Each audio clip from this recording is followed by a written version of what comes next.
ఇవాళ ఉదయం 5 అంటే సరిగ్గా 5 గంటలు కొడుతుంటే మనం ఈ వైభవోత్సవాలను ప్రారంభోత్సవం చూసాం పూజ్య గురువుల ద్వారా. సుప్రభాత సేవ అయింది పొద్దున్న. అలాగే వెంకటేశ్వర స్వామి వారికి సోమవారం తిరుమలలో చేసే పూజ విశేష పూజ, దాని పేరు కూడా విశేష పూజే. సోమవారం చేసే విశేష కార్యక్రమం పేరు విశేష పూజే. అలాగే రేపు అష్టదళ పాద పద్మారాధన, స్వామివారికి వివిధ పువ్వులతో స్వామివారికి రేపు అర్చన జరుగుతుంది. అది కన్నుల పండుగైన అర్చన. ఖచ్చితంగా చూస్తే ఎటువంటి అవకాశం మనకి ఎప్పుడూ తిరుమలలో దొరకదు అసలు. అది అంచేత అందరూ కూడా రేపు ఖచ్చితంగా మళ్ళీ ఉదయం 5 గంటలకే సుప్రభాత సేవకు విచ్చేసి, అందులో ఇక్కడ మనం గురువుగారు చెప్తుంటారు, వెంకటరమణ గారు అష్టదళ పాద పద్మారాధన అంటే నిజంగా ఎటువంటి అలంకారం చేస్తారు ఏమిటన్నది అదంతా కూడా మనం చూడాలి తప్పకుండా. అంచేత మీరందరూ కూడా రేపు ఉదయం 5 గంటలకు వచ్చి ఉదయం 8 గంటలకల్లా మళ్ళీ కార్యక్రమాలన్నీ అయిపోతున్నాయి. లేకపోతే ఇంకొక అరగంట సేపు ఉంటుంది. అష్టదళ పాద పద్మారాధన ఉదయం చూసుకుని రేపు సాయంత్రం ఇంకొక విశేష కార్యక్రమం పూజ్య గురువులు చెప్పారు మనకి. మంగళవారం కొత్తగా, నా ఉద్దేశం ఈ చుట్టుపక్కల ఎక్కడ చేశారో తెలియదు కానీ, మనం చేసుకుంటున్న కార్యక్రమం ఊరేగింపు కార్యక్రమంలో మాడవీధుల్లో స్వామివారు ఈ ఊరేగింపుకు వస్తున్నప్పుడు ఒక 4 రోడ్ల కూడల్లో స్వామివారిని స్వాగతిస్తున్నట్టు ఒక నృత్య కార్యక్రమం జరుగుతుంది. అది దాన్ని కొఠాయోత్సవం అని చెప్పి వారు పిలుస్తారని చెప్పారు, పూజ్య గురువులు చెప్పారు నిన్న మనకి. అది రేపు సాయంత్రం ఆ కొఠాయోత్సవం ఉంది. ఈరోజు సాయంత్రం పూజ్య గురువులు ప్రవచనం అయిన వెంటనే వారు చెప్పారు, మనకి ఇవాళ గజవాహనం మీద మలయప్ప స్వామివారు మాడవీధుల్లో ఊరేగింపుతో వచ్చి ఇక్కడ సహస్ర దీపాలంకార సేవలో వారు ఉండి, తర్వాత పూజ ప్రదోషకాల పూజ ఉన్న ఆ తతిమాది కార్యక్రమం నిర్వహించిన తర్వాత స్వామివారికి పవళింపు సేవ జరుగుతుంది. తరిగొండ వెంగమాంబ గారి అది మంగళ హారతితో ఆ పవళింపు సేవ ఈరోజు కార్యక్రమం ముగుస్తుంది.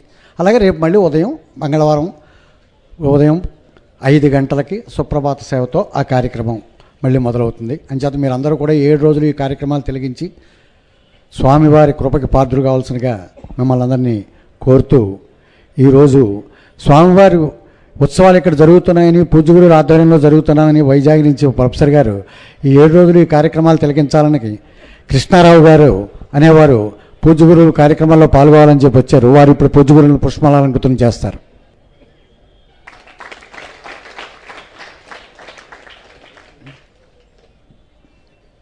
అలాగే పూజ్య గురువుల అభిమాని సుధాకర్ రెడ్డి గారు పూజ్య గురువుల్ని పుష్పమాలంకృతం చేస్తారు.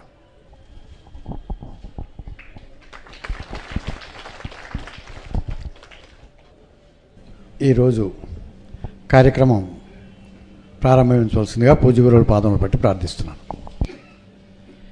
శుక్లాంబరధరం విష్ణుం శశివర్ణం చతుర్భుజం ప్రసన్నవదనం ధ్యాయేత్ సర్వవిఘ్నోపశాంతయేత్. గురుర్బ్రహ్మా గురుర్విష్ణుః గురుర్దేవో మహేశ్వరః గురుః సాక్షాత్ పరబ్రహ్మ తస్మై శ్రీగురవై నమః. వ్యాసాయ విష్ణురూపాయ వ్యాసరూపాయ విష్ణవే నమో వై బ్రహ్మనిధయే వాసిష్ఠాయ నమో నమః. కూజంతం రామ రామీతి మధురం మధురాక్షరం ఆరుహ్య కవితాశాఖాం వందే వాల్మీకికోకిలం. శ్రుతిస్మృతిపురాణానాం ఆలయం కరుణాలయం నమామి భగవత్పాదశంకరం లోకశంకరం. వాగర్ధావివ సంపృక్తౌ వాగర్ధప్రతిపత్తయే జగతః పితరౌ వందే పార్వతీపరమేశ్వరౌ. సూక్తిం సమగ్రయతున స్వయమేవ లక్ష్మీః శ్రీరంగరాజమహిషీ మధురైఃకటాక్షైః.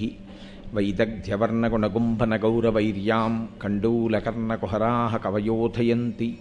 హైమోర్ధ్వపుండ్రమజహన్మకుటం సునాసం మందస్మితం మకరకుండలచారుగండం బింబాధరం బహుళదీర్ఘకృపాకటాక్షం. శ్రీవేంకటేశముఖమాత్మనిసన్నిధత్తాం.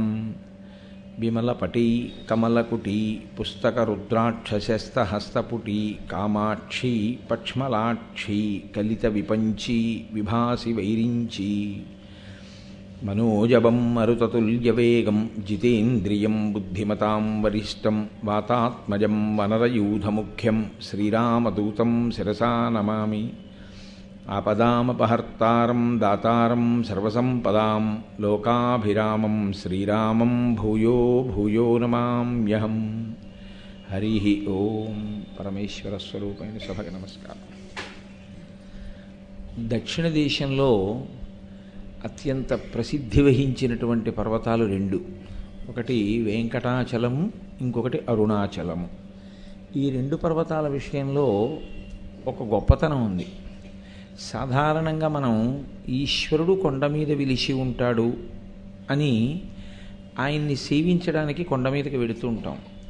కానీ వెంకటాచలం విషయంలో, అరుణాచలం విషయంలో ప్రత్యేకతగా కనపడే విషయం ఏమి అంటే, వెంకటాచల పర్వతము తనంత తానుగా శక్తి కలిగినది. అది క్రీడాద్రి, సాక్షాత్తు శ్రీమన్నారాయణుని యొక్క విహార భూమి. అది వైకుంఠం నుంచి ఇక్కడికి తేబడినటువంటి కొండ.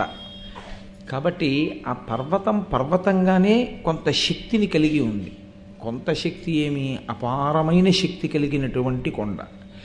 అది కేవలంగా ఏదో ఒక ఉపకారం రెండు ఉపకారాలు చేయడం కాదు, పాపములను దహించగలిగినటువంటి శక్తి కలిగిన కొండ. పాపము ఎప్పుడైతే దహింపబడిందో అప్పుడు ప్రతిబంధకము నశిస్తుంది. కాబట్టి కామ్యము నెరవేరుతుంది. రెండు, దానివలన ఈశ్వరుణ్ణి చేరుకోవడానికి మార్గము సుగమమవుతుంది. అరుణాచలం విషయంలో ఆ అరుణాచల పర్వతమే శివుడు, స్థూల శివుడు అని పిలుస్తారు. అందుకే కొండకి ప్రదక్షిణం ఉంది. అరుణాచల పర్వతానికి దాన్ని శివస్వరూపంగా చూసి ప్రదక్షిణం చేస్తారు. వెంకటాచల పర్వతం విషయంలో అది ఎప్పటి నుంచి ఉన్న కొండ అన్నది కాలమునకు అందేది కాదు. అందుకే శిలాతోరణము అని మన వాళ్ళు ఇప్పటికీ ఆ కొండ మీద ఒక విషయాన్ని చూపిస్తూ ఉంటారు. ఈ లోకాలన్నీ లయమైనప్పుడు, అంత భూమి అంతా కదిలిపోయినప్పుడు, పర్వతములన్నీ కదిలిపోతే ఆ శిలలతో ఏర్పడినటువంటి తోరణం తనంత తానుగా సహజంగా ఒకటి ఏర్పడింది. అవి ఎన్ని వేల సంవత్సరాల క్రితంది, ఎన్ని లక్షల సంవత్సరాల క్రితంది చెప్పగలిగిన వాళ్ళు లేరు. అంటే అది ఎంత సనాతనమైన పర్వతమో, మనకి పురాణాదుల యందు వ్యాస భగవానుడు చెప్పేటటువంటి వాక్కు ఎంత సత్యమై ఉంటుందో మీకు అవగతమవుతుంది. మీరు స్కాంద పురాణాన్ని పరిశీలనం చేస్తే ఆ స్కాంద పురాణంలో అగస్త్య మహర్షి వింధ్య పర్వతాన్ని దాటి వస్తారు. ఆ వింధ్య పర్వతాన్ని దాటి వచ్చినప్పుడు ఏర్పడినటువంటి పరిస్థితిని వర్ణన చేస్తారు. అది మీరు కొంచెం జాగ్రత్తగా గమనిస్తే ఎలా ఉంటుందంటే, పగటిపూట మీరు ఏదైనా రైల్లో ప్రయాణం చేస్తున్నప్పుడు మీకు ఏ ఏ నదులు కనపడతాయో, ఏ ఏ క్షేత్రములు కనపడతాయో వాటన్నిటినీ వ్యాసభగవానుడు వర్ణన చేస్తాడు. అంటే ఈ క్షేత్రములు ఇప్పటివి కావు, అవి కాలమునకు అందనటువంటి ప్రాచీనమైన క్షేత్రములు, అంత శక్తివంతమైన క్షేత్రములు. గోదావరి స్నానం, కృష్ణానది స్నానం, శ్రీశైలంలో శివదర్శనం, సువర్ణముఖరీ నది ఆవిర్భావం, అక్కడ ఉన్నటువంటి శ్రీకాళహస్తీశ్వరుడు, అగస్త్య పర్వతం, అది దాటిన తరువాత వచ్చేటటువంటి వెంకటాచల పర్వతం, వెంకటాచల పర్వతం మీద వెలిసినటువంటి వెంకటేశ్వరుడు, ఆయన యొక్క వైభవం, వీటన్నింటినీ వ్యాసభగవానుడు స్కాంద పురాణంలో అత్యద్భుతమైనటువంటి వర్ణన చేస్తాడు. స్కాందమేమి, వరాహ పురాణము, భవిష్యోత్తర పురాణము, ఇవన్నీ వెంకటాచల వైభవం గురించి మాట్లాడుతుంటాయి. అంత ప్రఖ్యాతి వహించినటువంటి కొండ కావడానికి మనకి పెద్దలు కొన్ని కారణాలు చెప్తారు పురాణంలో. అది ఈ యుగమునందు మాత్రమే ఉన్న కొండ కాదు. కృతే వృషాద్రిం వక్ష్యంతి త్రేతాయాం అంజనాచలం ద్వాపరే శేషశైలంతు కలౌ శ్రీవేంకటాచలం నామాని యుగభేదేన శైలాస్తాస్య భవంతి. అది ఒక్కొక్క యుగములో ఒక్కొక్క పేరుతో పిలవబడింది. ఒక్కొక్క యుగంలో ఒక్కొక్క పేరుతో పిలవబడిందే తప్ప నిజానికి ఆ పర్వతమునకు పేరు అలా పెట్టి పిలవబడడానికి కూడా కారణము ఒక్కొక్క మహాపురుష జననము, లేకపోతే ఎవరో అడిగినటువంటి వరమో కారణము తప్ప ఆ కొండ మాత్రం పేరు లేకపోయినంత మాత్రాన అక్కడ లేని కొండ మాత్రం కాదు. అది సహజంగా ఆనందాద్రి, అది క్రీడాద్రి, శ్రీ మహావిష్ణువు యొక్క విహారభూమి. అది కృతయుగంలో దాన్ని వృషాచలము అని పిలిచారు. ఎందుకలా పిలవవలసి వచ్చింది అంటే, వృషభాసురుడు అని ఒక రాక్షసుడు, ఆయన అధోముఖ శాలగ్రామాన్ని, నరసింహశాల గ్రామాన్ని ఉపాసన చేశాడు. ఆయన ప్రతిరోజు మధ్యాహ్నం అయ్యేటప్పటికి మహానైవేద్యం పెట్టి తన తల నరికి పుష్పంగా సమర్పిస్తూ ఉండేవాడు. ఆయన ఉపాసన బలానికి మళ్ళీ ఆ తల అంటుకుంటూ ఉండేది. చెయ్యడానికి పూజ చేసేవాడు, చెయ్యడానికి ఉపాసన చేసేవాడు. కానీ రాక్షస బుద్ధి అన్న బుద్ధికి ఉండే లక్షణం ఏమి అంటే లోకకంటకులై ఉంటారు. అంటే అది ధర్మాచరణము కొరకు, భగవంతుని యందు నిర్హేతుకమైన భక్తి కొరకు, ఒక మోక్షము కొరకు, జ్ఞానము కొరకు వాళ్ళు పొందేటటువంటి శక్తి కాదు. ఈశ్వరానుగ్రహంగా కలిగినటువంటి శక్తిని దుర్వినియోగం చేసి కేవలము భోగములను అనుభవించడానికి మాత్రమే ఉపయోగించేటటువంటి స్థితి కలిగిన వారికే రాక్షసులని పేరు. రాక్షసుడు అన్న పేరు ఎక్కడో ఎవరో రెండు కొమ్ములతో ఉంటారని మీరు అనుకోక్కర్లేదు. కలియుగంలోనైనా సరే 2 లక్షణములు ఎవరి యందు ఉంటాయో ఆ లక్షణములు ఉన్నవారందరూ రాక్షసత్వము కలిగిన వారే. ఒకటి, ఇది చచ్చిపోకూడదు అన్న తాపత్రయం విపరీతంగా పట్టేసింది అనుకోండి. కనీసంలో కనీసం ఆ ఒక్క సత్యాన్నైనా అంగీకరించగలగాలి. ఇది వెళ్ళిపోతుంది. అసలు నిజంగా అది అంగీకరించగలిగితే చాలా పాపాలని మనిషి చెయ్యలేడు. ఎందుకో తెలుసా అండి? ఇది వెళ్ళిపోతే ఇందులో ఉండేటటువంటి జీవుణ్ణి ఇది తొడుక్కొమ్మని ఇచ్చినవాడు ప్రశ్నిస్తాడు. నీకు ఈ శరీరం ఇచ్చాను కదా, దీంతో ఏం చేసావని అడుగుతాడు. అప్పుడు చెప్పుకోవడానికి తగిన జవాబు లేకపోతే నీకు ఇది ఇచ్చినా ఒకటే, ఇంకో ఉపాధి ఇచ్చినా ఒకటే, షడూర్ములు పొందడానికి ఇదే ఎందుకు, ఫలానా పిల్లో పందో కుక్కోవు, ఆ శరీరం తొడుక్కో అంటాడు. అప్పుడు బాధపడతాడు. కాబట్టి మృత్యువు రాకూడదు. ఎంతోమంది వెళ్ళిపోయారు, నేను మాత్రం వెళ్ళను, నేను ఇలాగే ఉంటాను అనుకున్నవాడెవడో వాడే రాక్షసులు. అందుకే రాక్షసులు ఎప్పుడూ అడిగేది ఏమిటంటే నీ చచ్చిపోకూడదు, నీ చచ్చిపోకూడదంటే ఈ శరీరం చచ్చిపోకూడదని అడుగుతారు. వెంటనే బ్రహ్మగారు అంటూ ఉంటారు, అది అసంభవం, అది ఈశ్వరుని యొక్క శాసనం. శరీరములు ప్రకృతి యందు లయమైపోవాలి, కాబట్టి పడిపోతుందంటారు. రెండవది, ఈశ్వరుడు ఏ శక్తినిచ్చాడో ఆ శక్తిని ఎప్పుడూ భోగముల కొరకు మాత్రమే ఖర్చు పెట్టగలగడం తప్ప అనుభవించడానికి శక్తి ఉన్నా త్రోసిరాజని ధర్మము కొరకు, ఈశ్వరుణ్ణి పట్టుకోవడం కొరకు ప్రయత్నపూర్వకంగా దీన్ని ఖేద పెట్టైనా సరే ఈశ్వరుణ్ణి పట్టుకోగలిగినటువంటి లక్షణము ఎవరి యందు ప్రకాశిస్తుందో వారిది సాత్విక భక్తి. అందుకొచ్చింది ఏకాదశి ఉపవాసం. అన్నం లేక ఉపవాసం చేయమని చెప్పలేదు, చూడ్డానికి భోగాలు లేవు కాబట్టి చూడమని చెప్పలేదు, వినడానికి ఇంట్లో సంగీతం లేదు కాబట్టి వినద్దని చెప్పలేదు. ప్రయత్నపూర్వకంగా నువ్వు ఆహారమును తినడం మాని, లేదా శరీరం పడిపోతుందనుకుంటే శరీరము నిలబడడానికి కావలసినంత ఆహారమును మాత్రమే ఇచ్చి 11 ఇంద్రియములను, అంటే జ్ఞానేంద్రియములు 5, కర్మేంద్రియములు 5, ఈ 5 కలిపి 10 ఇంద్రియములతో కలిసి ప్రవర్తించేటటువంటి మనస్సు, ఈ 11ంటిని ఈశ్వరుని యందు నిలబెట్టగలిగినటువంటి తత్వాన్ని ప్రయత్నపూర్వకంగా సాధన చేయమంటారు. దేనికి చేయమంటారో తెలుసా అండి? ఏకాదశి వ్రతం యథార్థంగా చెప్పాలంటే మృత్యుకాలమునందు పరమేశ్వరుని యందు మనసు నిలబెట్టడానికి ఒక తర్ఫీదు. ఎందువల్ల అంటారేమో, తెలిసి మృత్యు వచ్చేస్తోంది అనుకున్నప్పుడు మొదట పోయేది ఏదంటే ఆహారమే పోతుంది. ఏదో అనారోగ్యం వచ్చింది, ఎక్కడ పడుకోబెట్టారు తీసుకెళ్ళి ఇంటెన్సివ్ కేర్ యూనిట్లో, ఆహారం పెట్టరు. వాడు దరిద్రుడై కాదు, ఇంట్లో లేక కాదు, ఇంట్లో వాళ్ళు వండుకు తినక కాదు, ఆయనకి పెట్టవద్దని చెప్తారు. ఆయనకి సిలైన్ ఒకటే ఎక్కిస్తూ ఉంటారు, శుష్కించిపోతూ ఉంటాడు, నీరసపడిపోతూ ఉంటుంది ప్రాణం. పదార్థమును పుచ్చుకోకపోవడం చేత శరీరంలో కలిగేటటువంటి వ్యగ్రతకి ఓర్చి మనసు ఈశ్వరుని పాదముల దగ్గర పెట్టడాన్ని జీవితంలో ఏకాదశి వ్రతంగా అనుష్ఠించడం అలవాటైన వాడికి అంత్యకాలమునందు ఈశ్వరుని యందు మనసు పెట్టడం తేలికవుతుంది. అసలు ఏకాదశి వ్రతం అందుకు చేయమంటారు. అందుకే ఏకాదశి వ్రతం చాపి త్రయం అత్యంత దుర్లభం. ఒక్కొక్క వ్రతానికి ఒక్కొక్క ప్రయోజన సిద్ధి ఉంటుంది. దాన్ని తెలుసుకుని చేసినప్పుడు ఏకాదశి వ్రతం ఈశ్వరుణ్ణి చేరడానికి ఇది ఈశ్వరుడిచ్చిన తెప్ప కాబట్టి, ఇది వెళ్ళిపోవడం తథ్యం కాబట్టి, ఇది వెళ్ళిపోయే సమయంలో సాధారణంగా ఉండేటటువంటి లక్షణాలు ఏవి ఉంటాయో వాటన్నిటినీ జయించగలిగినటువంటి శక్తిని ఏకాదశి వ్రతంలో పొందాలి. ఈ కన్ను చూడగలిగి చూడకుండా ఉంచాలి. ఎందుకనంటే ప్రాణోత్క్రమణ సమయమునందు ఈ కన్ను చూడగలిగిన శక్తిని కోల్పోతుంది. కోల్పోయినా మనసు ఈశ్వరుని యందు పెట్టాలి. ఆ నిస్త్రాణ పొందుతున్న కొద్దీ ఆఖరి శ్వాస వరకు ఈశ్వరుని యందు పెట్టగలిగిన లక్షణం ఎక్కడి నుంచి వస్తుందంటే ఏకాదశి వ్రతం అంత బాగా చెయ్యగలిగినటువంటి స్థితిని పొందితే. అంతేకాని ఏకాదశి ఉపవాసం చెప్పి ఆఫీస్కి వెళ్ళిపోతే ఏకాదశి వ్రతం ఎలా అవుతుంది? అన్నమ్మ అనేశాడు అనుకోవాలంతే. ఏకాదశి వ్రతం అంటే మీరు ఆ 24 గంటల కాలంలో మీ మనస్సుని ఎంత బాగా నిగ్రహించి తీసుకెళ్ళి ఈశ్వరుడి దగ్గర పెట్టగలరు.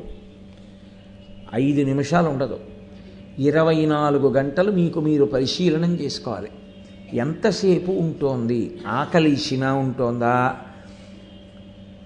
చూడద్దు అని కంటిని చూడద్దని చెప్పినా సరే ఉంటోందా, లోపల నుంచి అబ్బా ఎంతసేపు చదువుతావు ఈ భాగవతం, ఎంతసేపు చేస్తావు ఈ భజన, కాసేపు టీవీ చూద్దాం అంటుంది, చూడ్డానికి వీల్లేదు అని మీరు నియంత్రించి కూర్చోపెట్టడం ఒక ఎత్తు. అందుకే ఏకాదశి వ్రతం కొంతవరకు దేనికి పనికొస్తుందంటే నిషిద్ధ కర్మాచరణము చెయ్యకుండా ఆపుతుంది. చెయ్యవద్దన్న పనిని చెయ్యకుండా ఉండడమే చాలా కష్టం అండి. హాస్పిటల్లో ఉన్న వాళ్ళందరూ ఎందుకు ఏడుస్తారు అనుకుంటున్నారు? బయట ఉన్న వాళ్ళు కూర్చోవడానికి ఒక టీవీ పెడతారు, లోపల పడుకున్న వాడికి టీవీ ఉండదు, అదే బాధ. కానీ ఏకాదశి వ్రతం చేసిన వాడు ప్రయత్నపూర్వకంగా అలవాటు చేసుకోవాలి.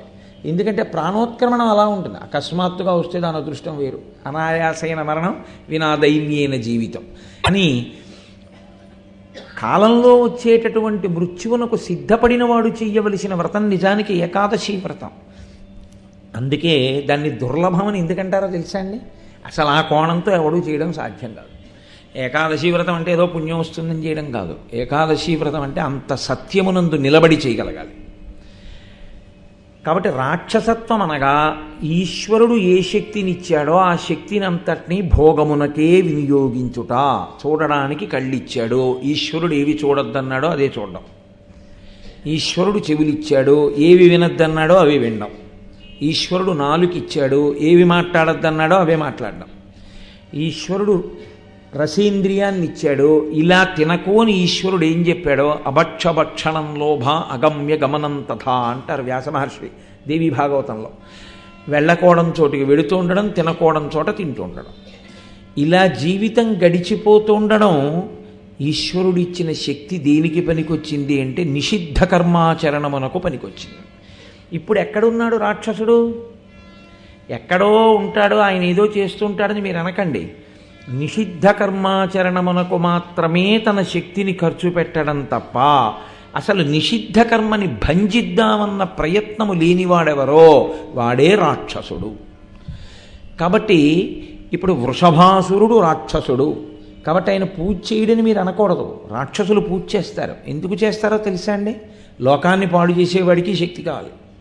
వాడు ఈశ్వరుడు గుడికి వెడతాడు, వాడు పూజలు చేస్తాడు, వాడికి ఈశ్వరుడు శక్తిని ఇస్తాడు. ఆయనకేమి కర్మఫల ప్రదాత, ఆయనకేం రాగద్వేషాలు ఉండవు. ఆయన శక్తిని ఇస్తాడు, దాన్ని దుర్వినియోగం చేస్తే ఉపాధిని పడగొడతాడు. పూజ చేసినప్పుడు ఇచ్చేయడం, పాడు చేసినప్పుడు తీసేయడం ఆయన కర్తవ్యం అయింది. అందుకే ఆయనకి ఆకర్షణ ఉండదు, వికర్షణ ఉండదు. కాబట్టి అటువంటి వృషభాసురుడు అధోముఖ సాలగ్రామాన్ని ఉపాసన చేశాడు. చాలా గొప్ప భక్తితో ఉపాసన చేసి అనంతమైన శక్తిని పొందాడు. ఇప్పుడు ఆ శక్తిని దేనికి వాడాడు అంటే తన భోగము కొరకు వాడుకున్నాడు.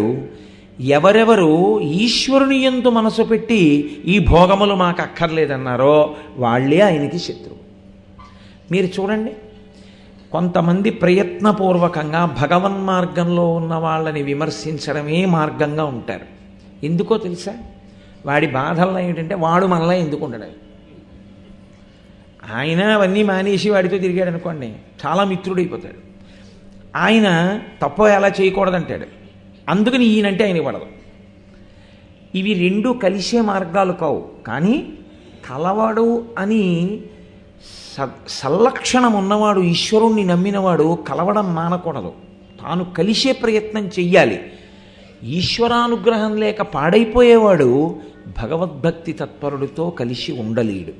కలిసి ఉండలేకపోవడమే జీవుడు నశించిపోతున్నాడు అనడానికి గుర్తు. ఎందుకంటే అసలు మొట్టమొదట మీరు సత్పురుష సాంగత్యాన్ని అంగీకరించగలగాలి. సత్పురుష సాంగత్యం నాకు అక్కర్లేదు అని వదిలేశారు, జీవయాత్రలో మీరు చాలా గొప్ప విషయాన్ని జారవిడి చేసుకున్నారు అని గుర్తు. కాబట్టి వృషభాసురుడు భోగములను అనుభవిస్తూ ఆ భోగములను అనుభవించకుండా నియంత్రించుకునే వాళ్ళు ఎవరున్నారో అటువంటి ఋషులను ఖేద పెడుతుంటాడు. వాళ్ళెవరిని ఆశ్రయిస్తారు? వాళ్ళకి శక్తి ఉంటుంది. అది మీరు ఒక పురాణాన్ని అర్థం చేసుకోవలసిన విధానం. అది వాళ్ళకి శక్తి లేకపోవడం ఏమి ఉండదు. వాళ్ళు తపస్సు చేశారు. వాళ్ళు కూడా ఒక్కసారి శాపవాక్కు విడిచిపెట్టగలరు, నువ్వు నశించిపోవుదువుగాక. వాళ్ళ వాక్కే వాళ్ళకి ఆయుధం, వెంటనే పడిపోతాడు. కానీ వాళ్ళు అలా అనరు. ఎందుకనరో తెలుసా?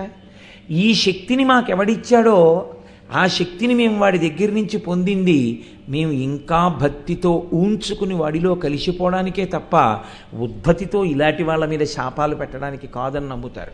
మరి అప్పుడప్పుడు శాపాలు ఇస్తారు కదండి అని మీరు అనొచ్చు నన్ను. శాపము అనుగ్రహము.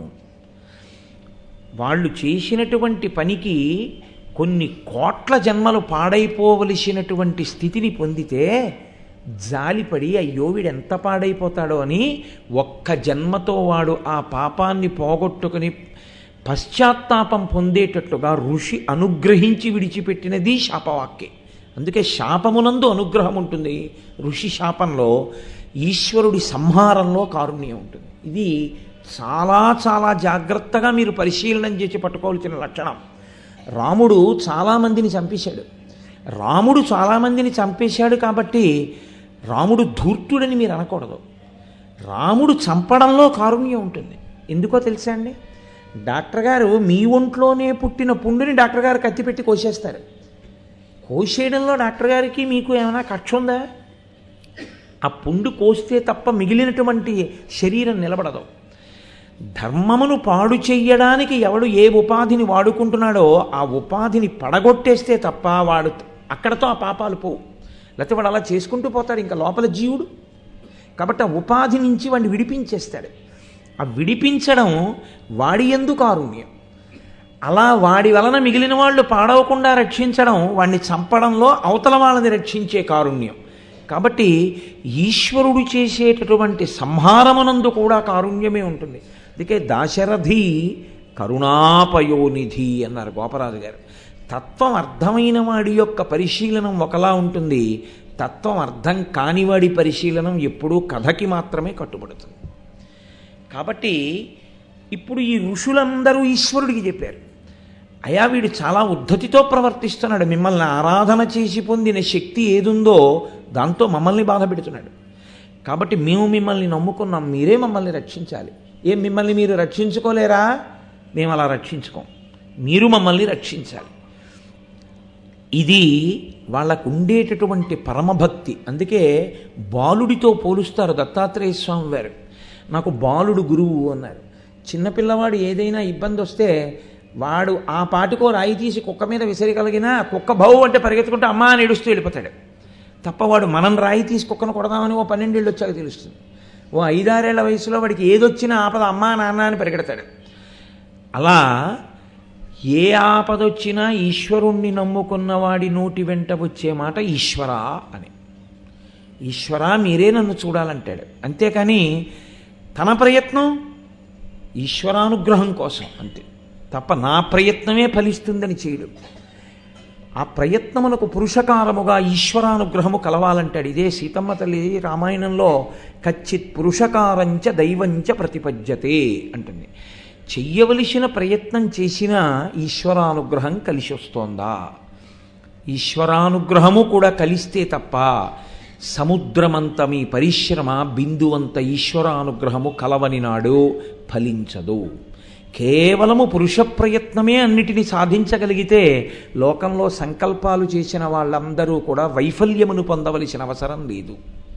మరి వైఫల్యమును పొందుతున్నారు అంటే కారణం ఈశ్వరానుగ్రహము కలిసి రాలేదు. కాబట్టి ఇప్పుడు వాళ్ళు ఈశ్వరుడి యొక్క పాదములు పట్టుకుని ప్రార్థన చేశారు. ఈశ్వరుడు అన్నాడు, వాడు శక్తిని దుర్వినియోగం చేస్తున్నాడు. మీరు మీ శక్తిని దుర్వినియోగం చేయకుండా నా యందు బుద్ధి పెట్టుకున్నారు. కాబట్టి మిమ్మల్ని రక్షించవలసిన బాధ్యత, ఇంకా ఉపాధిలో ఉండి ఇంకా పాపములను మూట కట్టుకుని జీవుడు నశించిపోయేటటువంటి స్థితిని పొందకుండా వాణ్ణి రక్షించవలసినటువంటి కర్తవ్యం నా మీదే ఉన్నాయి. కాబట్టి నేను అలాగే మిమ్మల్ని అతన్ని కూడా అనుగ్రహిస్తాను. మీరు ఎప్పుడూ ఒక విషయం గుర్తుపెట్టగలరు, వృషభాసురుణ్ణి చంపేయడం ఒకళ్ళని రక్షించడానికి ఒకరి పట్ల మోదం, ఇంకొకరి పట్ల ద్వేషం కాదు ఈశ్వరుడికి. వారి యందు కూడా కారుణ్యమే, రాక్షసుని యందు కూడా కారుణ్యమే. కాబట్టి ఇప్పుడు ఆయన మధ్యాహ్న ఆరాధనా సమయమునందు ఒక రూపముతో ప్రత్యక్షమయ్యాడు. ఈశ్వరుడు అంతటా ఉంటాడు, ఒక రూపాన్ని పొందితే ప్రత్యక్షమయ్యాడు, అవతరించాడు అంటారు. సంతోషించాడు వృషభాసురుడు. ఆయనకున్న లక్షణం ఏమిటంటే ఈశ్వరుడు కనబడితే నమస్కారం చేస్తాడు, ఎందుకంటే ఆయన శక్తివంతుడని తెలుసు. కానీ బుద్ధి ఎప్పుడూ గడ్డి తిని ఉండడమే రాక్షస లక్షణం. ఇప్పుడు ఈశ్వరుడి పాదాల మీద పడ్డాడు, స్తోత్రం చేశాడు, నమస్కారం చేశాడు. ఏం కావాలని అడిగారు. అడిగితే ఆయన అన్నాడు, కేశవానంత గోవింద శ్రీనివాస సురోత్తమ అని పిలిచాడు. ఆయన నిజంగా ఎన్ని విషయాలు తెలుసుకున్నాడో చూడండి. విష్ణువు కేశవుడు అన్నాడు. ఆయన కేశవుడు అంటే పరబ్రహ్మము అని. సర్వదేవ నమస్కారం కేశవం ప్రతిగచ్చతి అంటాం మనం. కేశవ అన్న శబ్దంలో ఉండేటటువంటి అక్షరముల యొక్క శక్తి చేత అది సృష్టికర్త, స్థితికర్త, ప్రళయకర్త ముగ్గురి యొక్క శక్తుల సమాహారమైన పరబ్రహ్మమును సూచిస్తుంది. నీవు పరబ్రహ్మము అన్నాడు. అనంత, నీవు నిండని చోటు లేదు, నువ్వు అంతటా ఉన్నావు అన్నాడు. గోవింద, నీవు రక్షకుడవు అన్నాడు. ఇన్ని తెలుసు ఆయనకి. ఇన్ని తెలిసి ఆయన ఏమన్నాడో తెలుసా అండి? కేశవానంత గోవింద శ్రీనివాస సురోత్తమ నచ మోక్షం నచ స్వర్గం పారమేశ్య పదం హరేహే అన్నాడు. నాకు మోక్షం అక్కర్లేదు.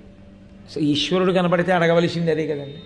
కానీ అది వాడి అజ్ఞానం. వాడు అన్నాడు, నాకు మోక్షం అక్కర్లేదు, నాకు స్వర్గము అక్కర్లేదు. మోక్షం కన్నా కింద మెట్టు స్వర్గం కావాలనుకుంటున్నావేమో, భోగాలు కావాలనుకుంటున్నావేమో. భోగాల కోసం తిరుగుతున్నానని కదూ నన్ను అందరూ రాక్షసుడు అంటున్నారు.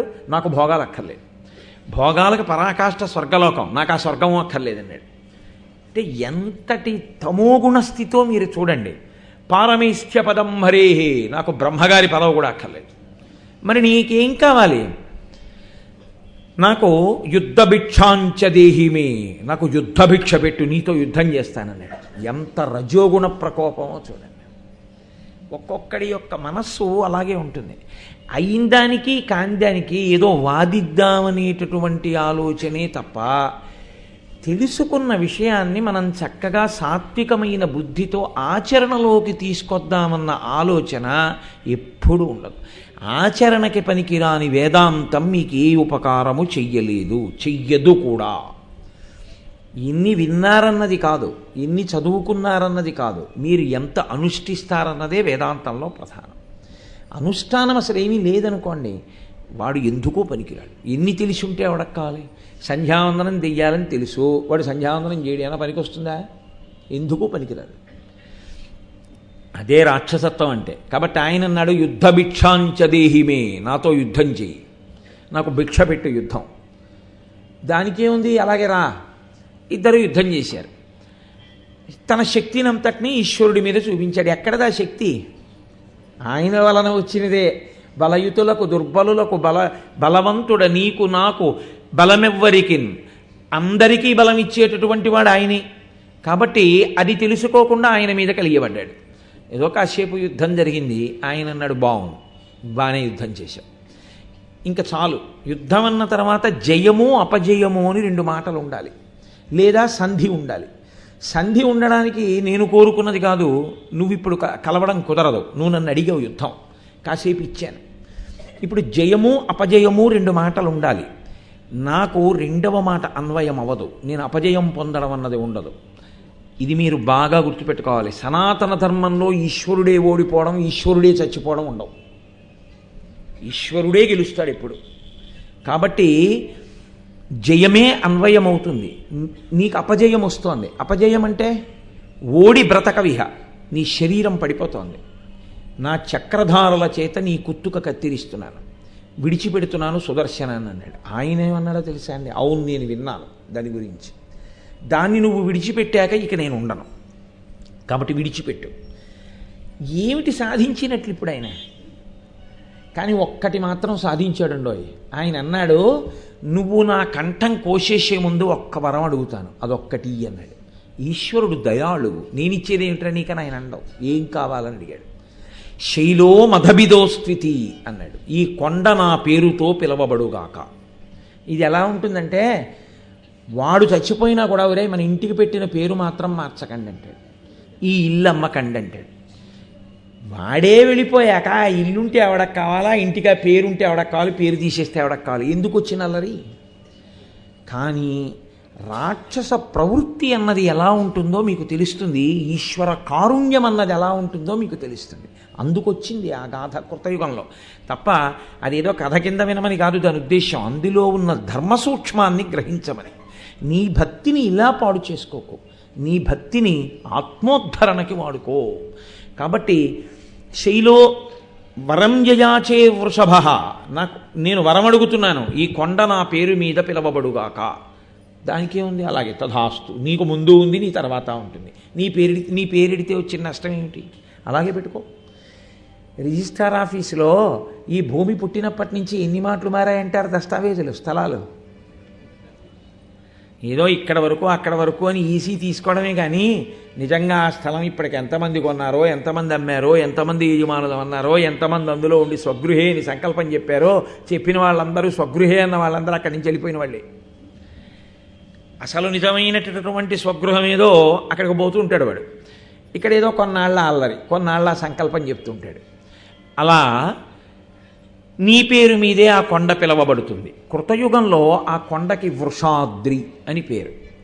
త్రేతాయుగం వచ్చేటప్పటికీ ఆ కొండ అలాగే ఉంది. అంటే మీరు ఒక్క విషయాన్ని గమనించాలి, ఈశ్వరుడు ఎంతటి సనాతనుడో, ఈశ్వరుడు ఎంతటి శాశ్వతుడో, వెంకటాచల పర్వతము కూడా అంతటి సనాతనము, అంత శాశ్వతము. అది ఒకనాడు ఉండి ఒకనాడు పోయింది కాదు, యుగాలన్నిటిలో ఉంది. త్రేతాయుగంలో అక్కడే మహానుభావుడు రామచంద్రమూర్తిని సేవించినవాడు ఎవరి పేరు తలుచుకున్నంత మాత్రం చేత మంగళములు కలుగుతాయో, ఎవరి పేరు తలుచుకున్నంత మాత్రము చేత బుద్ధిర్ యశో బలం ధైర్యం నిర్భయస్వ మరోగత అజాడ్యం వాక్పటత్వంచ హనుమత్ స్మరణాత్ భవేత్ అని ఈ వైభవం అంతా కలుగుతుందో, అపమృత్యువు కూడా తొలగిపోతుందో, అటువంటి మహానుభావుడైనటువంటి హనుమ అంజనాదేవికి ఆ కొండ మీద పుట్టారు. అందువల్ల తస్మాత్ అంజనశైలోయం లోకే విఖ్యాత కీర్తిమాన్. ఆ కొండకి అంజనాచలము, అంజనాద్రి అని త్రేతాయుగంలో పేరు. త్రేతాయుగం అయిపోయింది, ద్వాపరయుగం వచ్చింది. ద్వాపరయుగం వచ్చే సమయానికి శ్రీవైకుంఠానికి తూర్పు ద్వారాన్ని కొంతకాలం శేషుడు కాపలా కాశాడు. ఈశ్వరుడు ఏదో పదవి ఇచ్చాడు. ఏదో చూడండి, ఈ వారం రోజులో 9 రోజులో ఇక్కడ నేను ఉపన్యాసం చెప్తాను, ఇది ఈశ్వరుడు నాకు ఇచ్చిన పదవి. ఒరే నువ్వు తరించరా, నా గురించి 4 మాటలు చెప్పుకు తరించు, లేకపోతే అక్కడ ఇక్కడ తిరుగుతావు, కాబట్టి చెప్పుకో ఓ గంటన్నర అని నన్ను కూర్చోబెట్టినట్టే ఆయన కూడా ఏం చేశాడంటే శేషుణ్ణి తీసుకెళ్ళి అక్కడ నించోబెట్టాడు. తూర్పు ద్వారం కాపలాకాయి అన్నాడు. ఆయన అక్కడ నించున్నాడు. శేషుని యందు చిన్న అహంకారం ఒకటి ఉంటుంది. ఇది మీకు చాలా చోట్ల కనపడుతూ ఉంటుంది. ఏమిటో తెలుసా అండి ఆయన అహంకారం? నేను ఈశ్వరుడికి పాన్పుని, నేను ఈశ్వరుడికి తోడపుట్టినవాడిని, నేను ఈశ్వరుడికి ఛత్రంగా ఉంటూ ఉంటాను. ఇది ఈ రజోగుణ స్పర్శ ఆయన యందు ప్రకోపించి చాలా మాటలు ఆయనకి ఇబ్బంది కూడా తీసుకొచ్చింది పురాణాల్లో. వ్యాసవాక్కు ఒక చోట నిజమే, ఒక చోట అబద్ధం కాదు. ఎక్కడ చెప్పినా వ్యాసవాక్కు ఒకటే అవుతుంది. వ్యాసుడికి ఒక చోట సత్యం చెప్పి ఒక చోట అసత్యం చెప్పవలసిన ప్రారంధం ఆయనకేం లేదు. వ్యాసో నారాయణ స్వయం, నారాయణుడే వ్యాసుడు.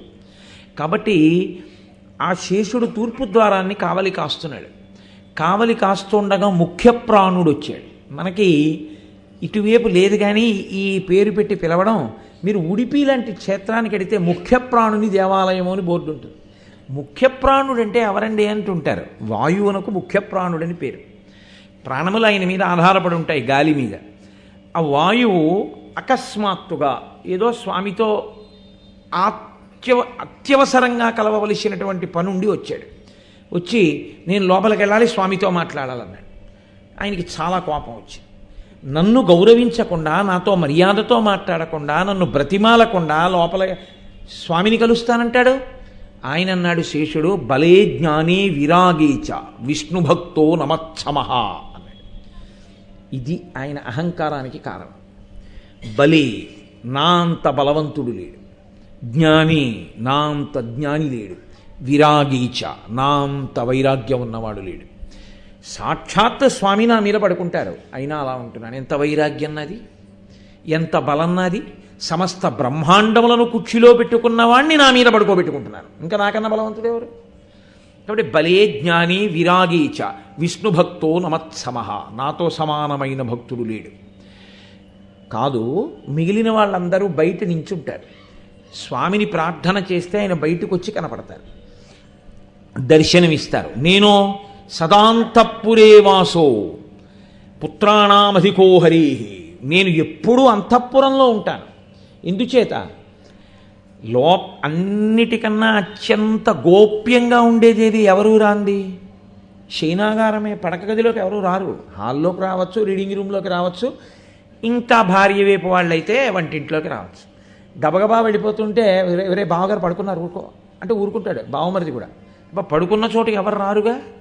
నేను అసలు స్వామి పడుకునేటటువంటి గదిలో మంచాన్ని నేనే. ఆ మంచాలన్నీ జడాలు, నేను చైతన్యం ఉన్నటువంటి ప్రాణిని. నేను బుస కొడుతూ అలా ఉంటే స్వామి చక్కగా నా మీద పడుకుంటే, నా పాదములను ఆయన పాదములను లక్ష్మీదేవి ఒత్తుతుంటే 1000 పడగలతో ఎప్పుడు నేను చూస్తూ ఉంటాను. కాబట్టి నాకన్నా గొప్పవాడెవరు? సదాంతఃపురే వాసః పుత్రాణామధికో హరి. కొడుకు కన్నా శ్రీ మహావిష్ణువుకి నేనే ఎక్కువ. ఈ మాటలంటే వాయువు అన్నారు. నేనొక్క మాట చెప్తాను, బాగా జ్ఞాపకం పెట్టుకో. ఒక ఇంటి యజమాని చాలా ఐశ్వర్యవంతుడు. ఐశ్వర్యమునకు హద్దుగా ఏం చెప్తారంటే గజాంతం అంటారంటే ఇంటి ముందు ఏనుగులు ఘీంకరిస్తే తొండములనెత్తి వాడు మహదైశ్వర్యవంతుడు అని.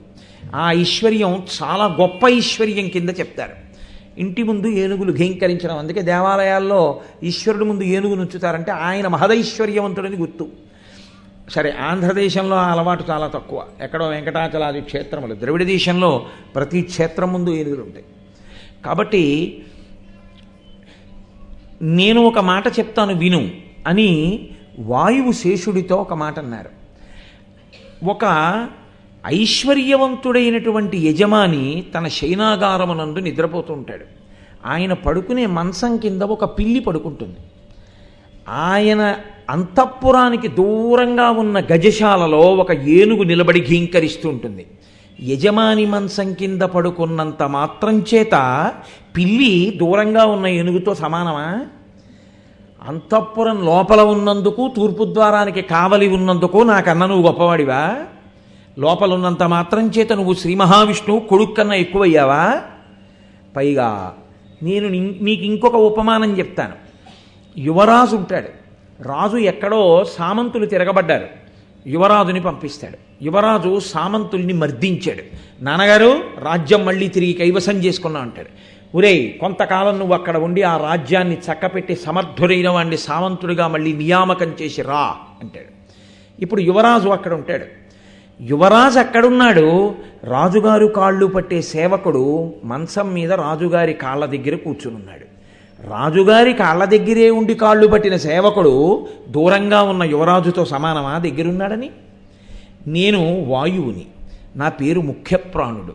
నేను ఈశ్వరుడి యొక్క ఆజ్ఞలను ఔదల దాల్చేవాణ్ణి. నీవు దగ్గరగా ఉన్నావని గొప్ప కాదు, నేను దూరంగా ఉన్నానని స్వామికి తక్కువ కాదు. ఏమిటి మాట్లాడుతున్నావు నువ్వు అని వాయువు అధిక్షేపించారు శేషుణ్ణి. ఈ మాటలు తెలియనివాడు సర్వజ్ఞుడు ఎలా అవుతాడండి? సర్వవ్యాపకత్వం ఉన్నవాడు ఎలా అవుతాడు? ఆయనకి తెలియదు లోపలున్నాయనికి. లోపలున్నాయనే బయట ఉన్నారు, కనపడరు ఇక్కడంతే. సాకారంగా లోపలున్నారు. ఓహో, ఇప్పుడు అహంకారమును తొలగించవలసిన అవసరం వచ్చింది. మీరు శ్రీ మహావిష్ణువు యొక్క లీలలు చాలా చమత్కారంగా ఉంటాయి. ఎందుకో తెలుసా అండి? ఒక పరిపాలకునికి ఉండవలసినటువంటి చమత్కారాలన్నీ విష్ణువు యందు ఉంటాయి. నేను యథార్థం చెప్తున్నాను. మీకు ఇది శివతత్వంలో కనపడదు, విష్ణుతత్వంలో కనపడుతుంది. పరిపాలన చేసేవాడికి వీడితో చాలా ప్రమాదం రా, వీడితో ఒక్క 2 నిమిషాలు మాట్లాడి పంపించి వీడితో పని చేయించుకోవాలి తప్ప వీడిని నువ్వు వెళ్ళి చేయవా అంటే చేయడు. వీడితో లేకపోతే కొత్తగా ఓ విప్లవం సృష్టిస్తాడు. అందుకని వీడిని జాగ్రత్తగా దగ్గరి వాళ్ళ చూస్తూ వీడితో పని చేయించాలి, 1000 కళ్ళతో చూస్తూ ఉండాలి. వీడిని అన్నవాడితో మంచిగా ఉన్నట్టు ఉంటాడు, ఉండి పని చేయిస్తాడు అధికారి. అలా ఆయన స్థితికారుడు, ఆయన సర్వజగద్రక్షకుడు, పరిపాలనాంశ కలిగిన వాడు, అఖిలాండ కోటి బ్రహ్మాండ నాయకుడు. అందుకే ఆయన ఎవరితో ఎంత చమత్కారంగా వ్యవహరించాలో అలా వ్యవహరిస్తారు. ఆయన అన్నారు, బయటకు వచ్చి ఏమైంది అన్నారు. ఇద్దరు చాడీలు చెప్పారు. ఆయన అన్నారు, శక్తి కలిగిన వారు మాటలు చెప్పరు. దేవతలు చూడరు, ఇంద్రుడు చూడడు, ఎవరి శక్తి కలిగిన వారో తెలవద్దు. కాబట్టి ఒక పని చెయ్యి, శేషుడా నువ్వు ఇంత గొప్పవాడిని అంటున్నావుగా, నిరూపణ చేసుకోవయా, నీ శక్తి ఏమిటో చూపించు వాయువుకి. అదిగో మహామీరు యొక్క కుమారుడు ఉన్నాడు ఆనందాద్రి, నేను విహారం చేసేటటువంటి క్రీడాద్రి, చక్కటి కొండ శ్రీవైకుంఠంలో. ఆ కొండకి నువ్వు చుట్టుకో, అసలే నువ్వు శేషుడివి, నన్నే భరించేవాడివి, బలే జ్ఞాని విరాగీచ అన్నాడుగా, సమస్త బ్రహ్మాండములు కుక్షిలో ఉన్నవాడిని భరించేవాడిని అన్నావుగా. కాబట్టి నువ్వు వెళ్ళి ఆ కొండకి చుట్టుకుంటే వాయువు తరమా కొండని కదపడం? కదపమను. వాయువు కదపగలిగాడనుకో, వాయువు గొప్పవాడు. నిన్ను కదుపుతాడో, చుట్టుకుపడుకో, ఈ దేవతలు చూస్తారు, ఇంద్రుడు చూస్తాడు, నేను చూసి చెప్తానని ఆయన అనలేదు. ఎంత అందంగా బుద్ధి చెప్పే ప్రయత్నం చేశారో చూడండి అని చెప్పి ఆయన లోపలికి వెళ్ళిపోయారు. ఆ మాట చాలు, ఆజ్ఞ అంతే. ఇంద్రుడు దేవతలు వచ్చి నించున్నారు, చుట్టుకోమన్నారు. శేషుడు వెళ్ళి ఆనందాద్రిని చుట్టుకున్నాడు. నేను చుట్టుకుని ఉండగా ఈ ఆనందాద్రిని కదపడం తరమా వాయువు కనుక్కున్నాడు.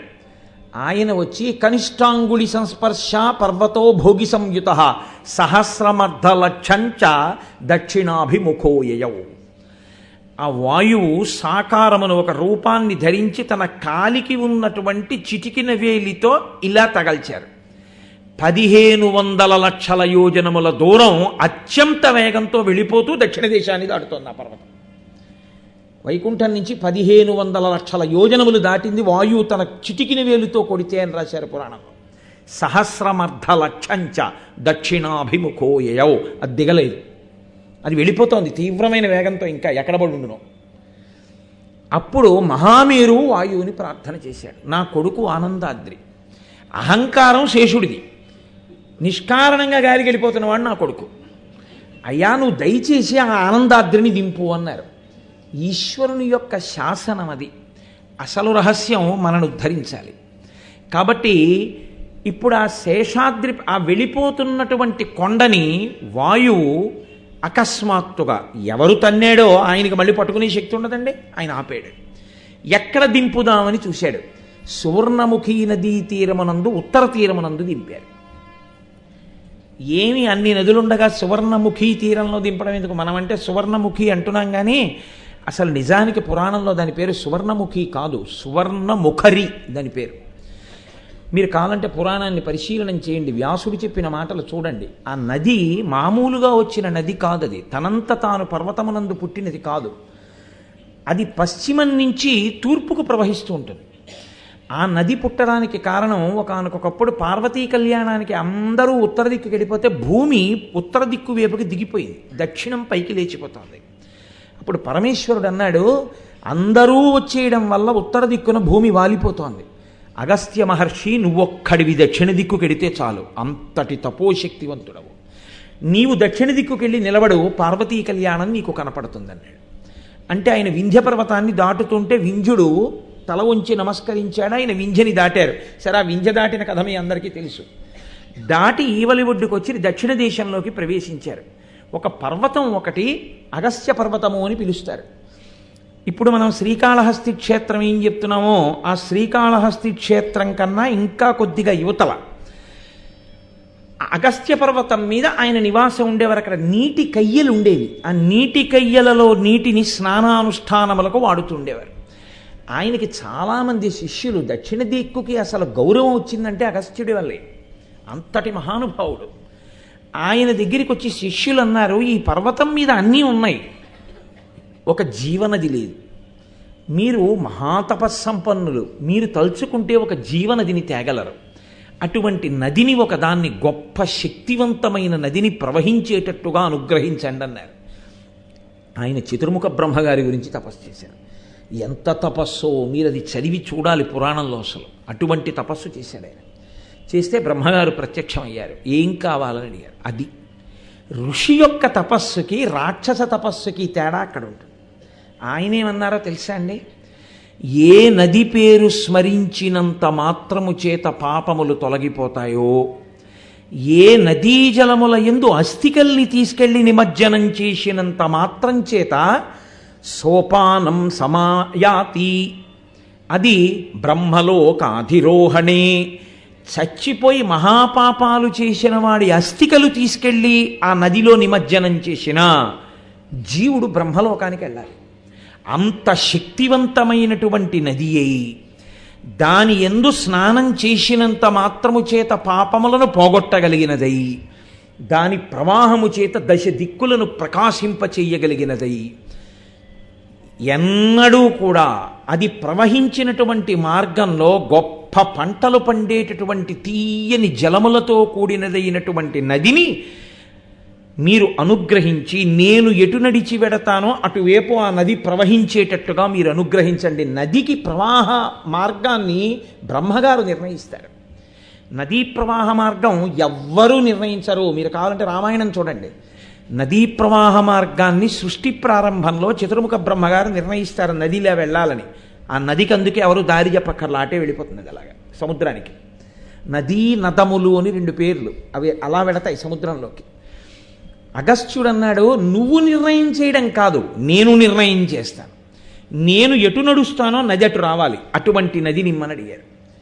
ఆయన అన్నారు, అంత గొప్ప శక్తి ఉన్న నది కావాలంటే నేను సృజించి ఇవ్వడం కుదరదు. అంత శక్తి కలిగిన నది దేవగంగగా ప్రవహిస్తోంది ఆకాశంలో.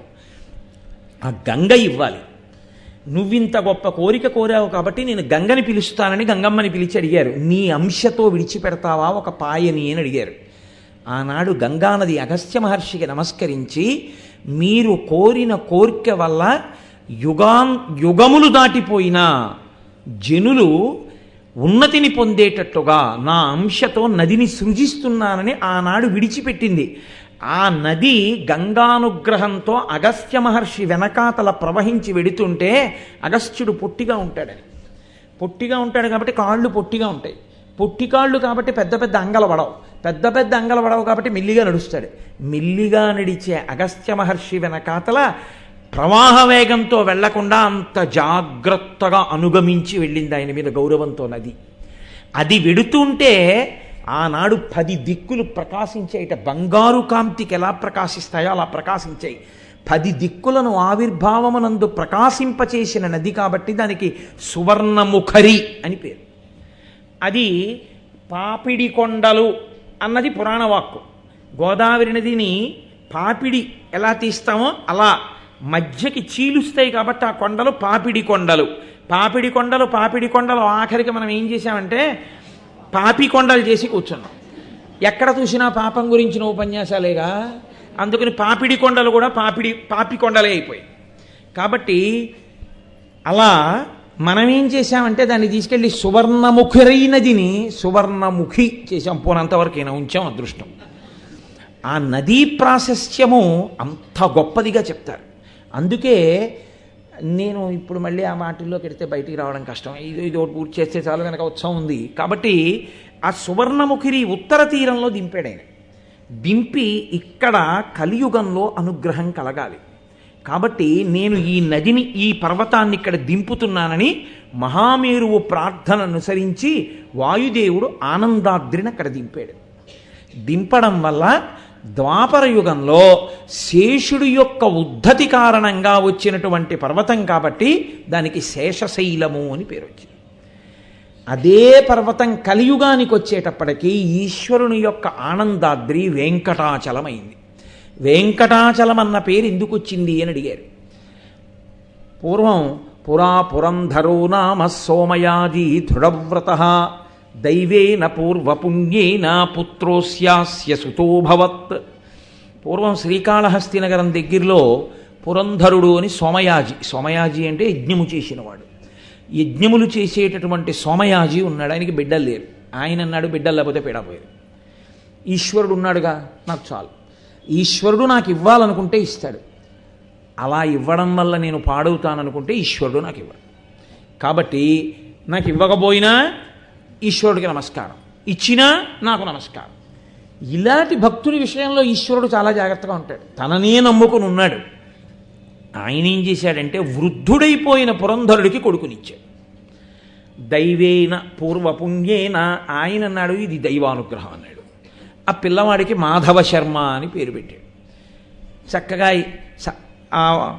ఉపనయనం చేశాడు, గాయత్రి మంత్రోపదేశం చేశాడు, సంధ్యావందనం నేర్పాడు, చక్కగా వేదాలన్నీ నేర్పాడు, పిల్లవాడిని తీర్చిదిద్దాడు. ఆ పిల్లవాడికి చంద్రలేఖ అనబడేటటువంటి సద్బ్రాహ్మణ కుటుంబంలో జన్మించిన పిల్లని తీసుకొచ్చి వివాహం చేశాడు. ఇద్దరూ ఎంతో సంతోషంగా చక్కగా వేదాన్ని అగ్నిహోత్రాన్ని నమ్ముకుని జీవనం చేస్తున్నారు. చక్కగా యవ్వనంలో ఉన్న దంపతులు. అయినా సీతారాములు రామాయణంలో ఎంత ఆదర్శవంతమైన దాంపత్యమో మాధవ శర్మ చంద్రలేఖలది అంత ఆదర్శ దాంపత్యం. చాలా తొందరగా పాడైపోయేవాడిని పడగొట్టేస్తే కలిపురుషుడి గొప్పతనం ఏమిటండి? బాగా ఈశ్వరుణ్ణి నమ్ముకుని నించున్నవాడిని పడగొడితేనే కలిపురుషుడి గొప్పతనం. ఆ మాటలు అనడానికి కూడా భయం వేస్తుంది. కాబట్టి ఎంత ఎత్తెక్కాడో అంత కిందకి లాగేయాలి, అది కలిపురుషుడి గొప్పతనం. కాబట్టి ఆయన దృష్టి ఎప్పుడు ఎవరి మీద ఉంటుందంటే ఈశ్వరుణ్ణి బాగా నమ్ముకున్న వాడి మీదే అనేక రకములైన వ్యామోహములు చూపించబడతాయి. ఏవి వద్దు వద్దు వద్దు వద్దని మొదలుపెట్టాడో అవన్నీ రావడం మొదలవుతాయి. నించుంటావా చూస్తానని ఈశ్వరుడు నవ్వుతూ ఉంటాడు. నిలబడగలిగాడా అదృష్టవంతుడు, జారిపోయాడా పడిపోతాడు. కాబట్టి ఇప్పుడు ఈ మాధవ శర్మని పడగొట్టాలి. కలియుగ లక్షణం అది, కలియుగ ప్రారంభకాలం. అకస్మాత్తుగా కలిపురుష లక్షణం చేత ఒకరోజు మధ్యాహ్న కాలంలో ఆయనకి కామప్రచోదనం అయింది. ఆయన భార్య దగ్గరికి వెళ్ళి అడిగాడు, నీతో సంగమిద్దాం అనుకుంటున్నాను. ఆవిడంది, తత్రాపి దివసక్రీడా అయుక్తం మునయో విదుహు నికేతనే పితా మాత అగ్నిహోత్రంచ దేవరాట్. ఏమయ్యా వేదం చదువుకున్నావు, నాన్నగారి దగ్గర ఉపనిషత్తులు చదువుకున్నావు, ఇంత అనుష్ఠానం చేస్తావు. తత్రాపి దివసక్రీడా అయుక్తం మునయో విదుహు. మునులు ఎప్పుడూ ఒక మాట చెప్తూ ఉంటారు, పగటిపూట భార్యా సంగమం అత్యంత వర్జనీయం, దోషభూయిష్టం. నువ్వు ఎలా పగటి వేళ నా సంగమం అని అడుగుతున్నావు? పైగా నికేతనే పితామాత, ఇంట్లో అమ్మగారు ఉన్నారు, నాన్నగారు ఉన్నారు, అగ్నిహోత్రంచ, అగ్నిహోత్రాలు ఉన్నాయి, దేవరాట్, ఈశ్వరుడు ఉన్నాడు. మనకంటే పూజ గదిలో విగ్రహాలు ఉన్నాయి. ఆవిడ అలా నమ్మింది, ఈశ్వరుడు ఉన్నాడని నమ్మింది. కాబట్టి అగ్నిహోత్రంచ దేవరాట్, వీళ్ళందరూ చూస్తున్నారు. తత్రాపి దివసక్రీడ, పగటిపూట సంభోగమా? తప్పు, ఆ ఆలోచన నీకు రాకూడదు. ఆయన అన్నాడు, ఉపదేశముల చేత కామోద్రేకాన్ని నడుచుకోవడం కష్టం. నేను నీయందు అనురక్తుడనైనప్పుడు కామము ధర్మబద్ధమే, నా కోరిక తీర్చాలన్నాడు. అంటే ఆవిడంది, ఆ పాపకర్మ ఇంట్లో ఎందుకు? నేను నీళ్ళైపోయాయని వంక పెట్టి నదికి వస్తాను, నువ్వు కూడా నదీ తీరానికి రా. అక్కడేదో రిల్లుగడ్డి పొదలవి ఉంటాయిగా, అక్కడ నీకు కలిగినటువంటి తాపానికి ఉపశాంతిని పొందదు. ఈయన ముందు వెళ్ళి నది ఒడ్డున నించున్నాడు. ఆవిడ వస్తోంది వెనకాల బింది పట్టుకుని. కామాతురాణం న భయం న లజ్జ. ఆయనకి ఈ లోపల ఒక్కసారి కలిపురుషుడి బాణానికి దొరికితే చాలు. కలిపురుష లక్షణం అంటే ఎలా ఉంటుందో చూపిస్తున్నారు కలియుగంలో. కుంతల అని ఒక స్త్రీ, కుంతల అని ఆవిడ పేరు అని లేదు పురాణంలో. కుంతల అని ఎందుకు పిలిచారంటే ఆవిడ ముంగురులు నుదుటి మీద పడ్డం వల్ల అంత అందంగా కనపడింది ఆయనకి. ఏదో విచిత్రం, ఎందుకంత అందంగా ఉందంటే ఆయన మనసుకు నచ్చింది ఏదో కారణం చెప్తాడు, అందుకని సంసారం భ్రష్టం చేసి తిరుగుతుంటాడు. కాబట్టి ఇప్పుడు ఆమె యందు ఆయనకు అనురక్తి కలిగింది, భార్య వచ్చింది. ఆయన అన్నాడు, ఏమిటో దోషభూయిష్టంగా మాట్లాడాను, ఇప్పుడు నేను శాస్త్రాన్ని గుర్తు తెచ్చుకున్నాను, నువ్వు ఇంటికి వెళ్ళిపో, నేను కాసేపు ఆగొస్తాను అన్నాడు. పాపం ఆ పిచ్చి తల్లి నమ్మి ఇంటికి వెళ్ళిపోయింది. ఈయన కుంతల దగ్గరికి వెళ్ళాడు. ఆవిడ ఈయన్ని చూసి హడిలిపోయింది.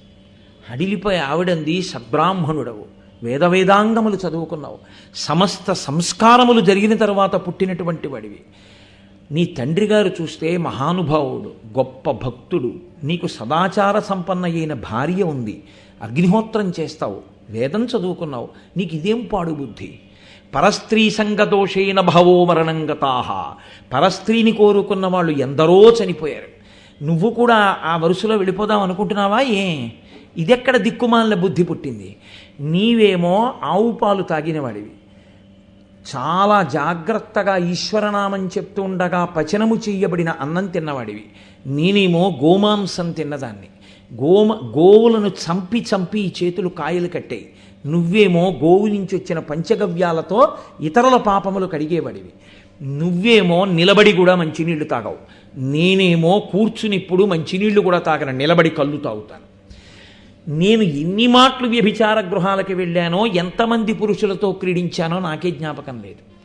ఇటువంటి మలినమైన శరీరాన్ని నువ్వు కోరుతున్నావా? ఎంత దోషం! నువ్వు ఇటువంటి తప్పు పని చేయకండి. ఆయన వెంబడించి కుక్కుట న్యాయంతో ఆవిడ్ని అనుభవించి ఒక మాట చెప్పాడు. అంటే ఇదే పోతన గారు భాగవతంలో జ్ఞాన కలునిలోని శారదయువులే అంటారు. ఏమీ తెలియని వాడు పాడైపోయాడు అనుకోండి, తెలిసున్నవాడు చెప్పచ్చు. కొన్ని వేల మందికి చెప్పగలిగిన వాడే పాడైపోయాడు అనుకోండి, ఆయనకి చెప్పగలిగిన వాడు ఇంకెవ్వరు ఉండరు. ఎందుకో తెలుసా? ఆయనే అన్నీ తెలుసున్నవాడు, ఆయనే కొన్ని వేల మందికి చెప్పగలిగినవాడు. ఆయనకి ఎవరు చెప్తారు? ఎవ్వరూ చెప్పలేరు. అందుకే తెలుసున్నవాడు పాడైపోతే ఇక బాగు చేయడం కష్టం. తెలియనివాడు పాడైపోతే తెలుసున్నవాడు బాగు చేయగలడు.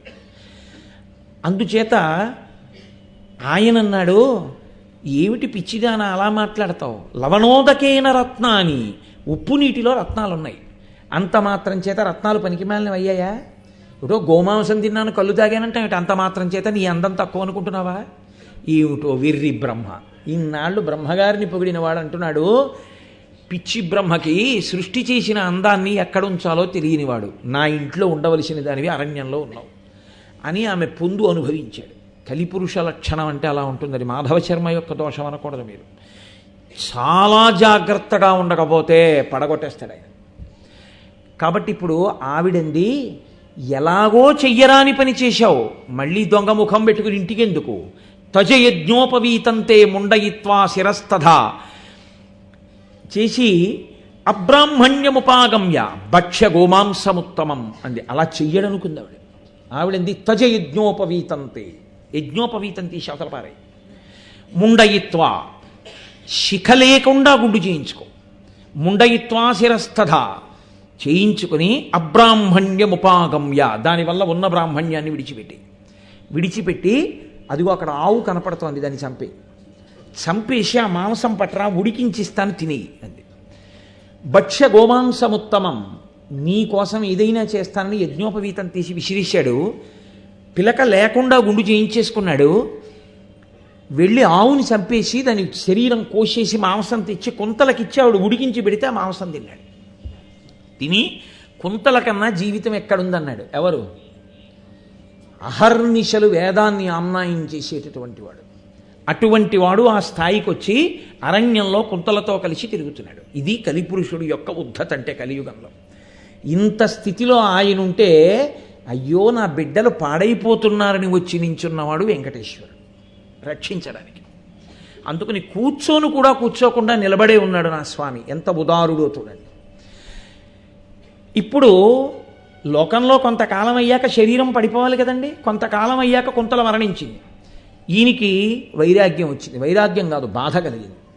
బాధ కలిగి అడవిని బట్టి అలా వెళ్ళిపోయాడు. అయ్యో కుంతలా అంటూ వెళ్ళిపోయాడు. అదే కాలంలో ఉత్తర దేశం నుంచి దక్షిణ దేశానికి తీర్థయాత్రకు వచ్చారు కొంతమంది రాజులు. వాళ్ళు శేషశైలం యొక్క పాదాల దగ్గర కపిలతీర్థం ఉంది. కపిలతీర్థంలో స్నానం చేసి పితృపిండాలు పెడుతున్నారు. తల్లికి తండ్రికి తద్దినం పెట్టకపోవడం అంత ఘోరమైన నేరం ప్రపంచంలో ఇంకోటి లేదు. ఆ దోషం పోవాలంటే కపిలతీర్థానికి వెళ్ళి తద్దినం పెట్టాలి, పెట్టని వాళ్ళు ఎవరైనా ఉంటే. కాబట్టి వాళ్ళు ఎందుకైనా మంచిది ఇక్కడ దాకా వచ్చాం, మన వల్ల ఏమైనా పొరపాటు జరిగిందో ఏమో తీర్చుకుందామని వాళ్ళందరూ అక్కడ తద్దినాలు పెడుతున్నారు. ఈ మాధవుడు చూశాడు, పర్వతమే, తీర్థం తీర్థమే, దాని గాలే, దాని శక్తే. అకస్మాత్తుగా స్వస్థత పొందాడు. మీరు నమ్మండి, ఇది వెంకటాచలం యొక్క వైభవం అంటే ఇదే అన్నమాచార్య స్వామి అనుభవించారు. అకస్మాత్తు స్వస్థత పొందాడు. వాళ్ళందరి వంక చూశాడు. అవును, వాళ్ళు తద్దినం పెడుతున్నారు, మా అమ్మ నాన్న కూడా బెంగ పెట్టుకుని చనిపోయారని తెలిసి కూడా నేను వెళ్ళలేదు. నాకు ఇన్ని నేర్పాడు నా తండ్రి. కానీ నేను తద్దినం కూడా పెట్టలేదు. నా దోషం పోవడానికి ఇప్పుడు నేను తద్దినం పెట్టాలని కపిలతీర్థంలో ములిగాడు. పితృకార్యం చేసేటప్పుడు ప్రధాన నియమం ఒకటి చెప్తుంది శాస్త్రం. తాను ఏది తింటాడో దాంతోనే పిండం పెట్టాలి. తాను అమృతపాణి అరటిపండు తింటే భోక్తకు ఆ రోజున అమృతపాణి అరటిపండుతోటే తాంబూలం ఇవ్వాలి తప్ప, గుళ్ళో దేవుడి కోసం ఉండే అరటిపళ్ళు ఉంటాయి, పావలాకి 5 అమ్ముతారు, ఇంతంత ఉంటాయి, అవి ఈశ్వరుడి కోసమని కడతారు గెలలు. అంటే అన్నీ మనకిచ్చి ఆయనకి అవి మనం పెడతాం. అలాంటి అరటిపళ్ళు తీసుకొచ్చి పితృకార్యంలో ఉపయోగించకూడదు. తాను రోజు అలా తినకపోతే తనకెవరైనా ఇచ్చినా పితృకార్యంలో పెట్టకూడదు. తాను ఏది తింటాడో అలాగే పితృకార్యం చెయ్యాలి. అందుకే శ్రద్ధతో పెట్టేది కాబట్టి శ్రాద్ధం. ఇప్పుడు తనకి ఏముంది అసలు పిండం పెట్టడానికి? నిర్భాగ్యుడు, ఏమీ లేనివాడు కాబట్టి మట్టి ముద్దలు దర్భల మీద పెట్టి పిండాలు పెట్టాడు. అదే తినాలంతే పితృదేవతలు. అయోధ్యకాండలో ఏడిచింది కౌసల్య, దర్భల మీద గారపిండి ముద్దలు కనపడ్డాయి. ఓ దశరథుడు చనిపోయాడని తెలిసి రామచంద్రమూర్తి గారపిండి ముద్దలు దర్భల మీద పెట్టాడు అంటే నా తండ్రి రాముడు గారపిండి ముద్దలు తిని బ్రతుకుతున్నాడనమాట అరణ్యంలో. తానేది తిన్నాడో అది పెట్టాడు పితృదేవతలకు. రాముడు ధర్మాత్ముడు కాబట్టి ధర్మం తప్పడంది కౌసల్య. కాబట్టి తెలియనివాడా ఇప్పుడు స్ఫురణకు వచ్చింది. ఆ పర్వతం దగ్గరికి వెళ్ళేటప్పటికి మట్టి ముద్దలతో పిండం పెట్టాడు. అయిపోయింది తద్దినం. వాళ్ళందరూ కొండెక్కేస్తున్నారు. ఈయనకే దోపిక. వేళపట్టును తిన్నవాడా, వేళపట్టును తాగినవాడా? ఆ కుంతల మరణించిందన్న శోకంతో తిరుగుతున్నాడు. వాళ్ళు రథాల మీద గుర్రాల మీద గబగబా ఎక్కేశారు. ఈయన ఎక్కడికి వెడుతున్నాడో తెలియదు. వాళ్ళందరూ వెళ్ళారు, ఈయన వెళ్ళాడు కాదు. వెళ్ళాలనేటటువంటి ఊహ ఆ కపిలతీర్థం దగ్గరికి వెళ్ళడం వల్ల కలిగింది. అందుకే కపిలతీర్థాన్ని సేవించి వెంకటాచలానికి వెళ్ళమంటారు. కాబట్టి ఇప్పుడు ఆయన వెంకటాచల పర్వతాన్ని అధిరోహిస్తున్నాడు, ఎక్కుతున్నాడు. ఇప్పట్లా బస్సులు అవి ఏం లేవు. అప్పుడు కాలినడకనే అరణ్యంలో వెళ్ళాలి. వెడుతూ వెడుతూ బాగా బడలిపోయాడు. ఆయనకి తెలియదు అది వెంకటాచలం అని. అది ఆనందాద్రి, క్రీడాద్రి. అదే కలియుగంలో వెంకటాచలంగా వచ్చి నిలబడింది అని ఆయనకి తెలియదు. తెలియక చాలా బడలిక పొంది ఆయాసం పొంది కూర్చుంటే మళ్ళీ లేవలేనని ఆ పర్వతానికి 2 చేతులు ఆనించి తల తీసుకెళ్ళి ఆ పర్వతానికి తాటించాడు, ఇలా తగిలించాడు. సమస్త పాపములకు సమస్త బుద్ధులకు స్థానం ఇదే కదండి. అందుకే కదూ ఇప్పటికీ వెంకటేశ్వరుడు పాపం అంతా జుట్టు రూపంలో ఉంటుంది కాబట్టి ఆ జుట్టు తీసేస్తాడు. ఆ జుట్టు తీసేస్తే పాపం పోతుంది. అందుకని లేకపోతే ఆయన కర్మ, ఆయనకి జుట్టు ఎందుకండి? ఇన్ని సృష్టించిన వాడు ఆయన జుట్టు సృష్టించుకోలేడు 10 బస్తాలు. ఇంతోటి మన జుత్తే కావాల్సి వచ్చింది ఆయనకి. అందుకని అక్కడికి వెళ్ళి తల తగిలించగానే ఆయనకి వాంతి అయింది. ఏది వాంతి? ఆయన శరీరమునందు ఉండిపోయిన సమస్త పాపములు, ఇప్పటి వరకు ఎన్ని పాపాలు చేశాడో అవన్నీ వాంతిగా బయటకు వచ్చాయి. బయట పడగానే వెంకటాచల పర్వతంలో ఆంతరముగా ఉన్న అగ్ని వాటిని కాల్చింది. కాల్చగానే దుర్వాసన వచ్చింది. ఆ దుర్వాసన చూడగానే ఎంత భయంకరమైన పాపములే, మామూలు పాపాలు ఏమిటవి? ఆ పాపములు కాలుతున్న వాసనకి అక్కడే కంటికి కనపడకుండా కూర్చుని యోగంలో ఉన్నటువంటి ఋషులు, దేవతలు, సిద్ధులు వీళ్ళందరూ ముక్కులు మూసుకుని లేచి ఆకాశంలోకి ఎగిరిపోయారు. ఇది జరగగానే హంసవాహనం మీద చతుర్ముఖ బ్రహ్మగారు వచ్చారు. వచ్చి కిందకి దిగి ఈ మాధవ శర్మని కౌగిలించుకున్నారు. ఒరే ఏమి భాగ్యం రా నీ భాగ్యం! తెలిసో తెలియకో వెంకటాచల పర్వతం మీద కాలు పెట్టావు, వెంకటాచల పర్వతానికి తల తాటించావు. తల తాటించిన కారణం చేత వేం అంటే పాపము, కట అంటే తొలగించగలిగిన శక్తి ఈశ్వరుడికి ఎంతుందో ఈ పర్వతానికి అంతుంది ఇక్కడ. కాబట్టి వేం పాపం కటతే యస్మాపదహన శక్తిత వెంకటాచలమిత్యేవా నామదేవస్తథా జగుహు. ఈ పర్వతమునకు వెంకటాచలం అన్న పేరు రావడానికి కారణము దీని మీద కాలు పెట్టిన వాడి పాపములను కాల్చగలిగిన కొండ ఈశ్వరుళ్లాగా. కాబట్టి నీ పాపములు కాలిపోయాయి. ఇప్పుడు నువ్వు పరమపుణ్యాత్ముడివి. ముందుకెళ్ళి పుష్కరిణి కనబడుతుంది, అందులో స్నానం చేయి. అక్కడే తిరుగుతూ ప్రాణం విడిచిపెట్టు. ఆత్మహత్య చేసుకుని కాదు, తనంత తాను శరీరం పడగొట్టు. ఎప్పుడో ఆయుర్దాయం అయిపోతుంది. వెంకటాచల పర్వతం మీద నీ పాపములన్నీ పోయి స్వామి పుష్కరిణిలో స్నానం చేసి ఇక్కడే తిరుగుతుండగా నీ శరీరము పతనమైన కారణం చేత వచ్చే జన్మలో సాక్షాత్తు వెంకటేశ్వరుడికి మామగారివై అయోనిజగా జన్మించే లక్ష్మీదేవికి తండ్రివై ఆకాశరాజన్న పేరుతో చంద్రవంశంలో జన్మించి సాక్షాత్ పరమేశ్వరుడి పాదములు కడిగి కన్యాదానం చేసి ధన్యుడవై మోక్షపదవిని అలంకరిస్తావు. కాబట్టి వెళ్ళి ఆ స్వామి పుష్కరిణిలో స్నానం చేయమన్నారు. కాబట్టి ఆనాటి నుంచి ఈనాటి వరకు ఆ కొండ శక్తి అంతే. వెంకటాచల పర్వతం మీద కాలు పెట్టడం అంటే అంత శక్తివంతమైన కొండ. చిత్రం ఏమిటో తెలుసా అండి? దానిలో ఉండేటటువంటి తీర్థములు, అందులో ఉండేటటువంటి జలాశయములు, అందులో ఉండేటటువంటి వనములు, అందులో ఉండేటటువంటి ఓషధులు అన్నీ కూడా అంత శక్తివంతమైనదై ఉంటాయి. వెంకటేశ్వర వైభవము అన్న మాట గురించి వ్యాస భగవానుడు ఒక చోట ప్రస్తావన చేశారు. ఆయన ఒకే ఒక్క చోట వెంకటేశ్వర వైభవం అని మాట్లాడుతూ అసలు వెంకటేశ్వరుని యొక్క వైభవం అనగా ఏమి అన్నదాని గురించి ఆయన మాట్లాడారు. మనం చేస్తున్నది వెంకటేశ్వర వైభవోత్సవాలు కదా. అసలు వెంకటేశ్వర వైభవం అంటే ఏమిటో అది తెలుసుకుని మనం ఎందుకు నమస్కరించాలో మనకి వ్యాస భగవానుడు నేర్పాడు. దాన్ని మీకు ఇవాళ విజ్ఞాపన చేయడం కోసం, మీరు జిజ్ఞాసువులు కనుక నేను దాని విషయాన్ని కూడా తీసుకుని వచ్చాను. అందులో ఒక మాట అంటారు, ఇది ఎంత గొప్ప కొండ అంటే అదేదానీం ప్రవక్ష్యామి వెంకటేశ్వర వైభవం యచ్ఛ్రుత్వా సర్వపాపేభ్యో ముచ్యతే నాత్ర సంశయః శ్రీవేంకటేశ్వరం దేవం యప్పశ్యతి సకృన్నరః సనరో ముక్తిమాప్నోతి విష్ణు సాయుజ్యమాప్నుయాత్ దశవర్షైస్తు యత్పుణ్యం క్రియతే తు కృతే యుగే త్రేతాయామే కవర్షేణ తత్పుణ్యం సాధ్యతే నృభి ద్వాపరే పంచమాసేన తద్దినేన కలౌ యుగే తత్ఫలం కోటిగుణితం నిమిషే నిమిషే నృణాం నిస్సందేహం భవేదేవం శ్రీనివాస విలోకినాం శ్రీవేంకటేశ్వరే దేవే తీర్థాని సకలాన్యహి విద్యంతే సర్వదేవాశ్చ మునయః పితరస్తథా ఏకకాలం ద్వికాలం వా త్రికాలం సర్వదైవ వా ఏ స్మరంతి మహాదేవం శ్రీనివాసం విముక్తిదం కీర్తయంత్యధివా విప్రాస్తే ముక్తాః పాప పంజరాత్. అందులో అన్నారు, కృతయుగంలో 10 సంవత్సరముల పాటు ఎడతెగక చేసినటువంటి పుణ్యకార్యము వలన వచ్చేటటువంటి పుణ్యం ఎటువంటిదో అంత పుణ్యాన్ని కూడా త్రేతాయుగం దగ్గరికి వచ్చేటప్పటికీ 5 సంవత్సరముల పాటు అనుష్ఠిస్తే, ఒక్క 5 సంవత్సరములు అనుష్ఠిస్తే ఇచ్చేస్తాం.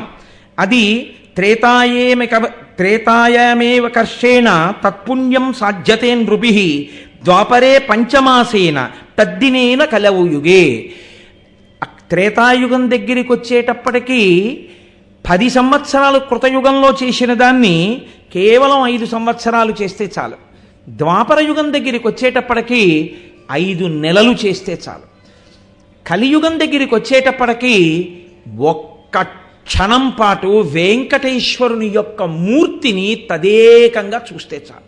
ఒక్క క్షణం వెంకటేశ్వర స్వామి వారి వంక చూసినా, అథవా ఏకకాలం ద్వికాలం వా త్రికాలం సర్వదైవవా ఒక్కసారి కానీ, 2 సార్లు కానీ, 3 సార్లు కానీ, ఒక రోజు మొత్తం మీద శ్రీవేంకటేశ్వర అని కానీ, శ్రీశేష మనం పొద్దున్న స్వామిని పూజ చేస్తూ అన్నాం కదా, శ్రీశేషశైలవాసాయ శ్రీవేంకటేశాయ నమో నమః అంటును. అలా ఒక్కసారి స్మరించినంత మాత్రం చేత ఎంత పుణ్యాన్ని ఇస్తామని చెప్పారో తెలుసా అండి? కృతయుగంలో 10 సంవత్సరముల పాటు చేసినటువంటి పుణ్యాన్ని కోటి పెట్టి హెచ్చవేస్తే ఎంత పుణ్యం వస్తుందో వెంకటేశ్వర స్వామి వారి యొక్క నామాన్ని ఒక రోజు మొత్తం మీద ఒక్కసారి ఉచ్చరించినంత మాత్రం చేత అంత పుణ్యాన్ని ఇమ్మంటారు. ఇంత పుణ్యాన్ని కట్టబెట్టడానికి ఆ పేరుతో వచ్చి ఆయన కూర్చున్నాడు. అంటే అందుకని వ్యాసుడు అన్నాడు, ఇది అదేదానీం ప్రవక్ష్యామి వెంకటేశ్వర వైభవం. వెంకటేశ్వర వైభవం అన్న మాటకి గుర్తేమిటో తెలుసా? స్వామివారు ఉత్సవమూర్తిగా వాహనం మీద వెడుతున్నప్పుడు ఆయన వెనక వెడుతూ ఆయన నామం చెప్పడం. కోట్ల కోట్ల కోట్ల మందిలో అతి కొద్ది మందికి మాత్రమే లభించేటటువంటి అరుదైన అవకాశం అది దొరకమంటే దొరికేది కాదు అని వ్యాస భగవానుడు నిర్ధారిస్తున్నాడు. మీరే ఆలోచించండి, ఈ బ్రహ్మాండంలో ఎన్ని కోట్ల మంది జనులు ఉన్నారని మీరు అనుకుంటున్నారు? ఇన్ని కోట్ల మంది జనులలో ఎంతమంది వెంకటాచలం వెళ్ళగలుగుతున్నారు?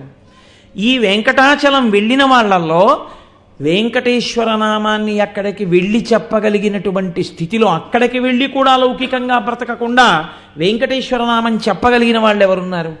అథవా చెప్పగలిగిన స్వామివారు వాహనం మీద వెడుతుండగా వాహనం వెనకాతల వెడుతూ, అంటే స్వామికి సన్నిధిలో ఆయన వెళ్ళిన మార్గంలో వెడుతూ గోవిందా గోవిందా అంటూ ఆయన ముందు నడవడమో ఆయన వెనక నడవడమో చేయగలిగినటువంటి అనుగ్రహం ఎవరు పొందుతారు? పొందరు. ఎందుకు పొందరో తెలుసా?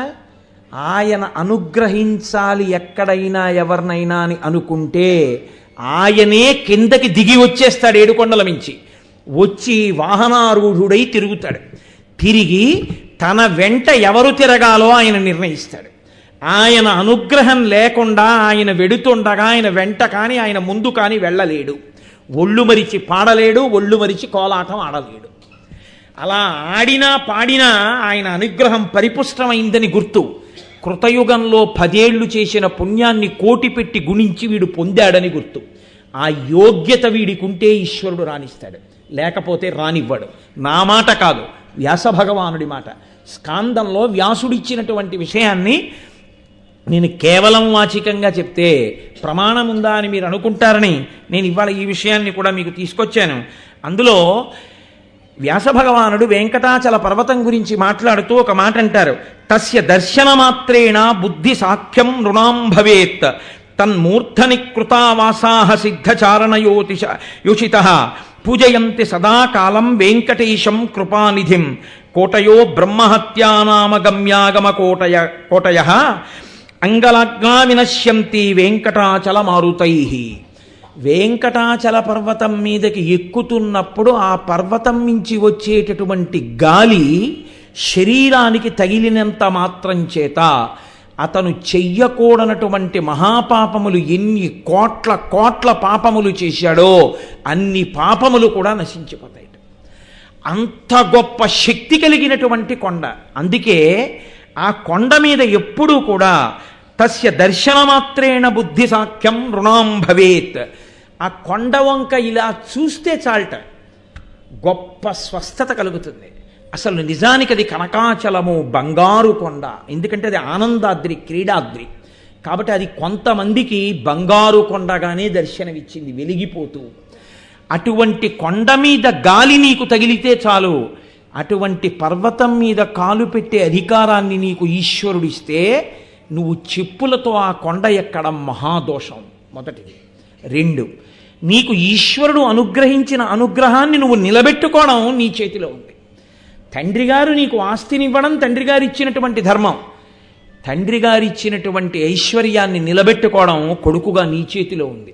అది నువ్వు నిలబెట్టుకోలేకపోతే 2వ మాట మళ్ళీ తండ్రి గారు వచ్చి నీకు ఐశ్వర్యం ఇవ్వలేడుగా, వృద్ధుడైపోయినవాడు. అలా వెంకటాచల పర్వతం ఎక్కి పాపాలు పోగొట్టుకోవాలనుకున్న వాళ్ళు వెంకటాచల పర్వతం యొక్క శక్తిని తెలుసుకున్నప్పుడు ఆ పర్వతం మీద తిన్నగా కాలు పెట్టి ఎక్కవద్దు. ఆ పర్వతము శక్తివంతము కనుక, అది ఆనందాద్రి కనుక దాన్ని ప్రార్థన చేసి ఎక్కమని చెప్పింది మనకి వ్యాస భగవానుడి యొక్క ఉద్బోధ. ఆయన అన్నారు, స్వర్ణాచల మహాపుణ్య సర్వదేవ నిషేవిత బ్రహ్మాదయోపి యం దేవాః సేవంతే శ్రద్ధయా సహ తం భవంతమహం పద్భ్యాం ఆక్రమేయం నగోత్తమ క్షమస్వ తదహం మీద్య దయయా పాపచేతసః త్వన్మూర్ధని కృతావాసం మాధవం దర్శయస్వమే. ఓ కనకాచలమా, ఓ బంగారు కొండ, ఓ ఆనందాద్రి, నీ మీది గాలి నాకు తగిలినా, నీ మీద కాలు పెట్టినా నేను చేసుకున్న పాపరాశిని నువ్వు కాలుస్తున్నావు. నేను కొత్తగా చేసిన ఉపకారం లేదు, నేను నిన్ను పూజించట్లేదు, నీ మీద కాలు పెడుతున్నాను. నీ మీద కాలు పెడితే నువ్వు నా కోట్ల కోట్ల పాపములు దహిస్తున్నావు. నీ మీద కూర్చున్న వాళ్ళు ఎవరో తెలుసా? నీ మీద కూర్చున్న వాళ్ళు, నీ మీద ఆవాసం ఏర్పరచుకున్న వాళ్ళు కాలితో నిన్ను తొక్కడానికి భయపడి కాలితో తొక్కకుండా ఈ పాదములను ఎత్తి పైకి కట్టుకుని పాదములకు తాడు కట్టి మెడకి కట్టుకుని మోకాళ్ల మీద నడుస్తూ ఉంటారు. స్వర్గాపవర్గ నిరపేక్ష నిజాంతరంగా కల్పాగమ కల్పాగమ కులనయాం లభతే అని మనం తెల్లవారుధామ సుప్రభాతంలో చెప్తున్నాం కదా.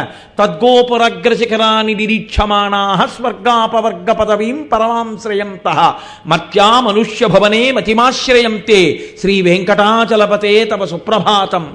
మహాపుణ్యం చేసిన వాళ్ళని స్వర్గలోకానికి తీసుకెళ్ళిపోతుంటే, వెంకటాచల పర్వతం నుంచి వాళ్ళు స్వర్గలోకానికి వెళ్ళిపోతుంటే ఆ పైనుంచి ఆనంద నిలయ విమానాన్ని చూస్తారట. వాళ్ళు చూసి వాళ్ళు అంటారట, ఎవడకు కావాలా ఆ దిక్కుమాలిన స్వర్గం, మాకు అక్కర్లేదు, ఇక్కడ వదిలి చాలు. మేము తద్గోపురాగ్ర శిఖరాన్ని నిరీక్షమాణాహ, మేము ఆ పర్వత శిఖరాన్ని ఆనంద నిలయ విమానాన్ని చూస్తూ మేము ఇక్కడ ఉండిపోతాం. స్వర్గం ఆ విమానాన్ని చూడడం కన్నా పర్వతం మీద ఉండడం కన్నా గొప్ప కాదంటారు. శరీర శోధన చేసి తప్ప కొండ మీదకి ఎక్కకూడదు అసలు యథార్థానికని. శరీర శోధనం అంటే దాని మీదకి వెళ్ళిన తరువాత అంత పవిత్రమైన కొండ మీద మలమూత్రములను విసర్జించకూడదు, ఉమ్మి వెయ్యకూడదు. అందుకని పూర్వం కొండ ఎక్కితే కొండ కింద శరీర శోధన చేసుకుని ప్రార్థన చేసి భగవద్ రామానుజులు కొండ ఎక్కినప్పుడు ఆ పాదములకు తాళ్ళు కట్టుకుని ఆ తాళ్ళు మెళ్ళో కట్టుకుని మోకాళ్లతో డేకి పర్వతం ఎక్కారు అని మనకు ఆయన చరిత్రలో చెప్పబడింది. అంత జాగ్రత్తగా కొండనెక్కేటటువంటి మహాపురుషులు ఇప్పటికీ ఉన్నారు. ఆ కొండ మీద అయ్యో ఇలా మనం తప్పక మలమూత్ర విసర్జనం చేస్తున్నామని బెంగ పెట్టుకొని ఒక్క క్షణం వృధా చేయకుండా ఏ విష్ణు సహస్రనామ స్తోత్ర పారాయణమో చేసుకుంటూ అక్కడ ఉన్న ఒక్కరోజు ధన్యత పొందేటటువంటి మహాపురుషులు ఎందరో ఉన్నారు ఇప్పటికీ. అందుకే ఆ కొండని ప్రార్థన చేసి ఎక్కమని చెప్పాడు వ్యాస భగవానుడు. బ్రహ్మాది దేవతలు మీ మీద కొలువై ఉంటారు.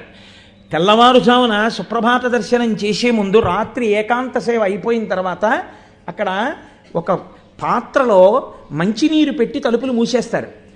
రాత్రి చతుర్ముఖ బ్రహ్మగారు వచ్చి స్వామివారి పాదాలు కడుగుతారు. కడిగిన తర్వాత ఆ పాత్రలో నీళ్లు కొన్ని మిగిలిపోతాయి. ఆ మిగిలిపోయిన నీళ్లు సుప్రభాత సేవకు వచ్చిన వాళ్ళకి తీర్థంగా ఇస్తారు. అందుకే ఇప్పటికీ వెంకటాచలంలో సుప్రభాతానికి వెళ్ళిన వాళ్ళకే బ్రహ్మతీర్థం అంటారంటే బ్రహ్మగారు పాదాలు కడగగా మిగిలిన నీళ్ళు ఇస్తారు. అంత గొప్ప స్వామి, అంత గొప్ప వైభవం. కాబట్టి తం భవంతమహం పద్భ్యాం ఆక్రయేయం నగోత్తమ, ఓ నగోత్తమ, ఓ కొండలలో శ్రేష్టమైన దానా, నేను నా పాదములతో నిన్ను తొక్కి పాపములు పోగొట్టుకోవడానికి నీ మీద కాలు పెడుతున్నాను. నా తప్పులు మన్నించి నా పాపములను పోగొట్టి, అలా తప్ప రావడం నాకు అలవాటు లేదు, నేను నడవలేను అలా మోకాళ్ళ మీద, నువ్వు నన్ను మన్నించు అని ప్రార్థన చెయ్యకుండా కొండ మీద అడుగు పెట్టవద్దు. అంత ఉపకారం చేసే కొండ మీద అంత పవిత్రంగా ఎక్కడ నువ్వు ప్రారంభిస్తే ఆ కొండ వైభవం ఏమిటో, స్వామి అనుగ్రహం ఏమిటో నీకు తెలిసిన నాడు నువ్వు ఆయన యొక్క పూర్ణమైన అనుగ్రహాన్ని పొందుతావు. దానికే భక్తి అని పేరు. ఆ వైభవాన్ని తెలిసి తల వంచి నమస్కరించడం, అది తెలుసుకోవడానికే వెంకటేశ్వర వైభవోత్సవము. ఇది అనుభవించారు. అందుకే అన్నమాచార్యుల వారు అలా వెళ్ళిపోతుంటే ఆయన కొండ వంక చూశారు. మనకైతే అలా కనపడుతుంది. యథార్థంగా ఇవాల్టికి కూడా నెల్లూరు జిల్లాలో రావూరు అని ఒక తాలూకా, ఆ రావూరు తాలూకాలో పెంచలకోన అని ఒక ప్రాంతం. ఆ పెంచలకోన అన్న ప్రాంతం దగ్గర నుంచి మీరు కొండల వరుస చూస్తే పావు తోక చివరికి వచ్చిన తర్వాత సన్నగా ఎలా ఉంటుందో అలా ఉండి, పించెలకోన నుంచి వెంకటాచలం వరకు పర్వత శ్రేణులు పావు చుట్టుకుని పడుకుంటే ఎలా ఉంటుందో అలా ఉంటాయిట. వెంకటాచలం దగ్గరికి వెళ్ళేటప్పటికీ ఇలా పడగలు విప్పిన పావు కింద కనపడుతుంది. ఈ పడగల మీద ఉన్న మణిగా ఆనంద నిలయం ఉంటుంది. అందుకే అన్నమాచార్య స్వామి వారికి అలా కనపడింది.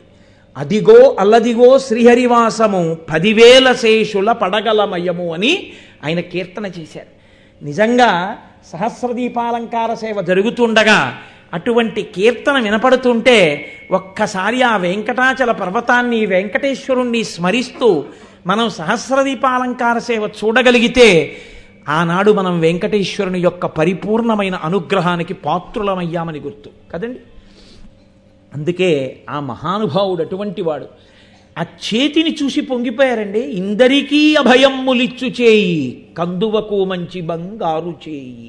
ఇందరికీ అన్నారు ఆయన. అందరికీ కదా, ఇందరికీ, అందరూ ఆయన దగ్గరికి వచ్చేవాళ్ళే. ఇంతమందికి అభయం ఇచ్చేస్తాం. వేదాలను వెతికి తెచ్చిన చేయి, సముద్రంలోంచి మహానుభావుడు వేదాలు తెచ్చాడు. కలికి గుబ్బల కింద చేర్చు చేయి.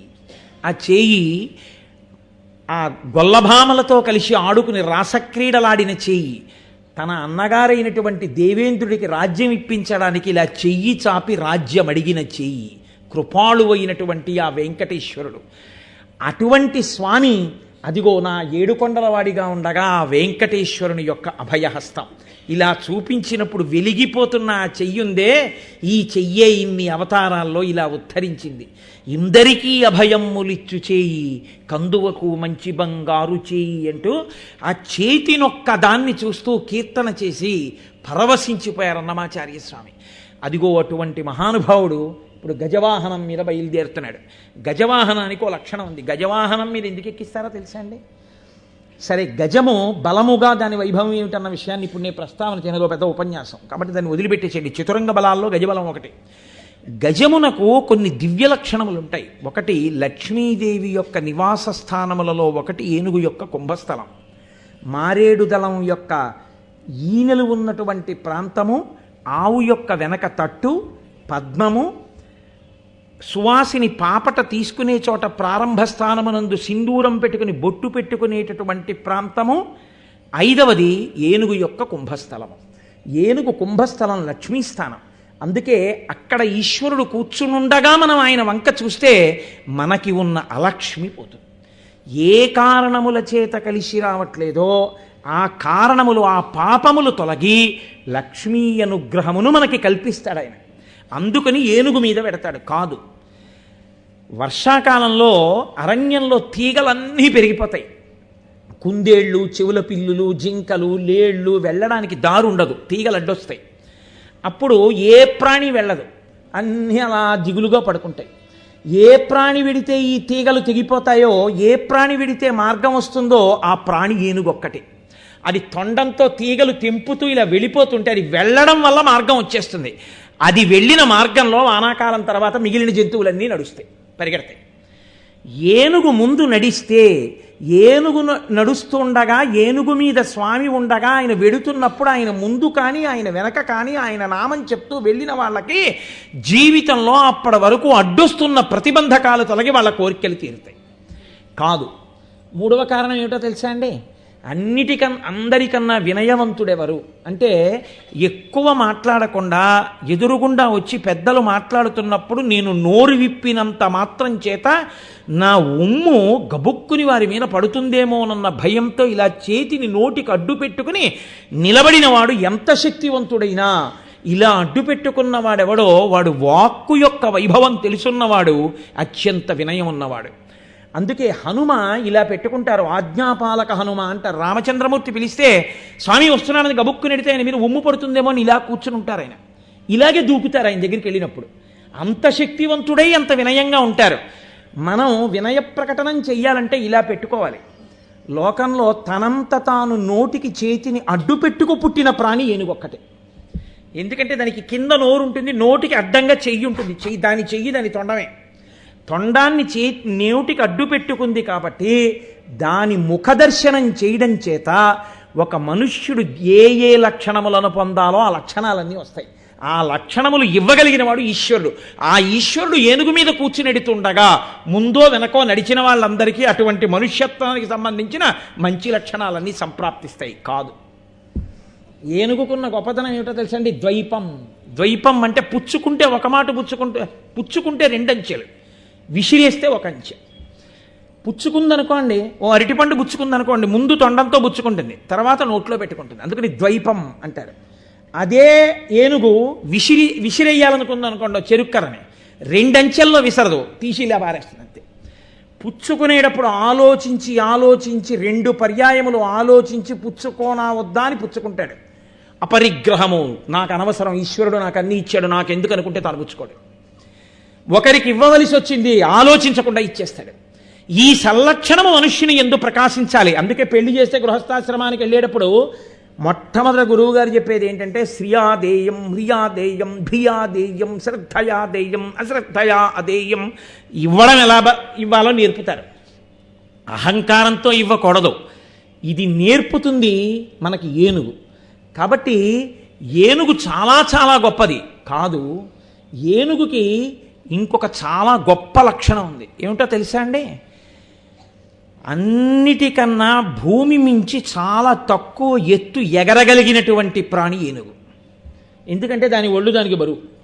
ఊర్ధ్వముఖ ప్రయాణం చేసి ఊర్ధ్వముఖ చలనం చేసి ఈశ్వరుణ్ణి చేరవలసిన మనం చేరలేకపోవడానికి కారణం సంసారమన్న బరువు. ఈ సంసారమన్న బరువు పెట్టుకున్న నేను నా అంత నేను నిన్ను చేరలేకపోతున్నాను. ఈశ్వరా, ఏనుగు నేర్చుకున్నదేమిటో తెలుసా? ఏనుగు మీద ఎక్కేవాడికి ఏనుగు తానే చోటిచ్చి ఎక్కించుకుంటుంది. మీరు ఎప్పుడన్నా గురువాయూరు వెళ్ళి చూడాలి. కృష్ణుడు ఎక్కుతాడు ఏనుగు మీదకి. ఎలా ఎక్కుతాడో తెలుసా అండి? ఎలా ఎక్కుతాడు? ఏనుగు మీద దూకుతాడు. ఏంటి? ఆ కాలు ఇలా చాపుతుంది. చాపితే ఆ కాలు మీద కాలు పెట్టి పైకెక్కుతారు.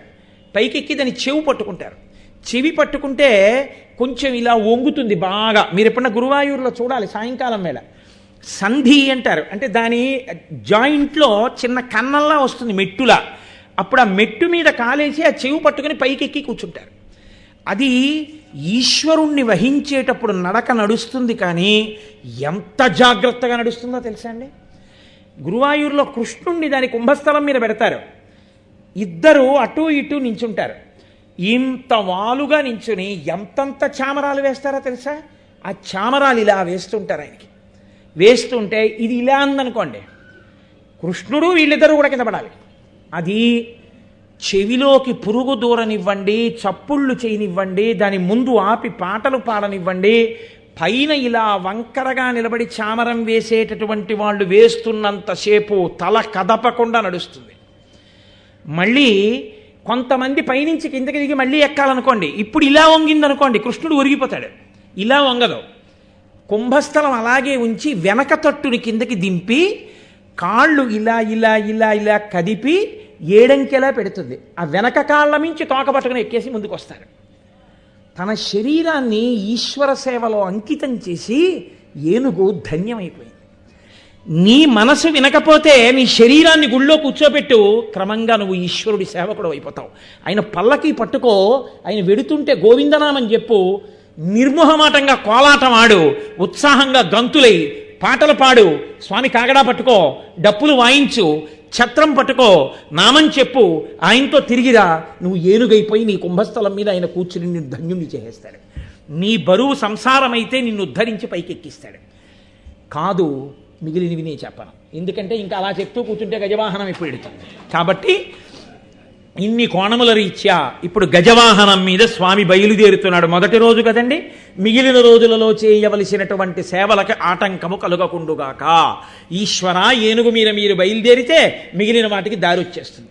కాబట్టి రండి అని మనం చక్కగా స్వాగతం చెప్పి ఇప్పుడు ఏనుగు మీద చిన్నప్పుడు పిల్లలు పాట పాడినా ఇదే, ఏనుగు ఏనుగు నల్లాన, ఏనుగు కొమ్ములు, ఏనుగు దంతం తెల్లాన, ఏనుగు మీద రాముడు, అంబారీలో దేవుడు అని పాటలు పాడేవారు. అదిగో అలా ఇప్పుడు బయలుదేరి వస్తాడు. చక్కగా మనందరం కూడా క్రమశిక్షణతో, అమ్మా ఇది మహద్భాగ్యం, మళ్ళీ ఆదివారం వచ్చేసింది అనుకోండి, ఇంకా మళ్ళీ ఇంకో రోజు ఉంటే బాగుండండి అంటే ఉండదు. వారం రోజులు మనం ఈశ్వరుడి కోసం తెల్లవారకట్టొచ్చి చక్కగా సాయంకాలం వేళ ఆయనతో కలిసి వెళ్ళలేమా? కాబట్టి చక్కగా అందరూ శ్రద్ధగా సంతోషంగా గుంపులు గుంపులుగా కాకుండా చక్కగా ఊరిరిగింపుగా ఆయన వెంటరండి. అందరం మాడవీధుల్లో తిరిగొద్దాం. తిరిగొచ్చిన తరువాత అన్నమాచార్య కీర్తనతో సహస్రదీపాలంకార సేవ, తర్వాత తరిగొండ వెంగమాంబ గారి హారతి, దానితో పవళింపు సేవలో ఉన్నటువంటి వెంకటరమణ దర్శనంతో ఇవాల్టి కార్యక్రమాలు పూర్తవుతాయి. కాబట్టి కార్యక్రమాలు ఆశాంతం జరిగే వరకు అందరినీ కూర్చోవలసిందిగా విజ్ఞాపన చేస్తూ, ఈశ్వరుడు వెళ్ళేటప్పుడు ముట్టుకునే ప్రయత్నం చేయకండి, వాహనం మోసే ప్రయత్నం చేయకండి. ఎత్తుపల్లాలైతే భుజాలు స్వామి అటు ఇటు కదిలిపోతాడు. దాన్ని అందంగా అలంకారం చేశారు. చక్కగా మీ అందరూ మధ్యలో పట్టుకుని ఎత్తడం అలాంటి పనులు చెయ్యొద్దు. నేను కూడా పట్టుకోను. మనం వెంట నడిస్తే చాలు, గౌరవంగా ప్రవర్తిస్తే చాలు. అందరం కలిసి స్వామి ముందు స్వామి వెనుక నడుద్దాం. నేను మీకు చెప్పే సలహా ఏమిటంటే, కొంతమంది పురుషులు ముందు నడవండి, చక్కగా ఆడవాళ్ళందరూ కూడా స్వామి వాహనం వెనక కొందరు ముందు కొందరు నడవండి. మనందరం కలిసి స్వామితో కలిసి మాడ వీధుల్లో వెళ్ళొద్దాం. మంగళాశాసనపరై మదాచార్య పురోగమై సర్వైశ్చ పూర్వైరాచార్యై సత్కృతాయాస్తు మంగళం.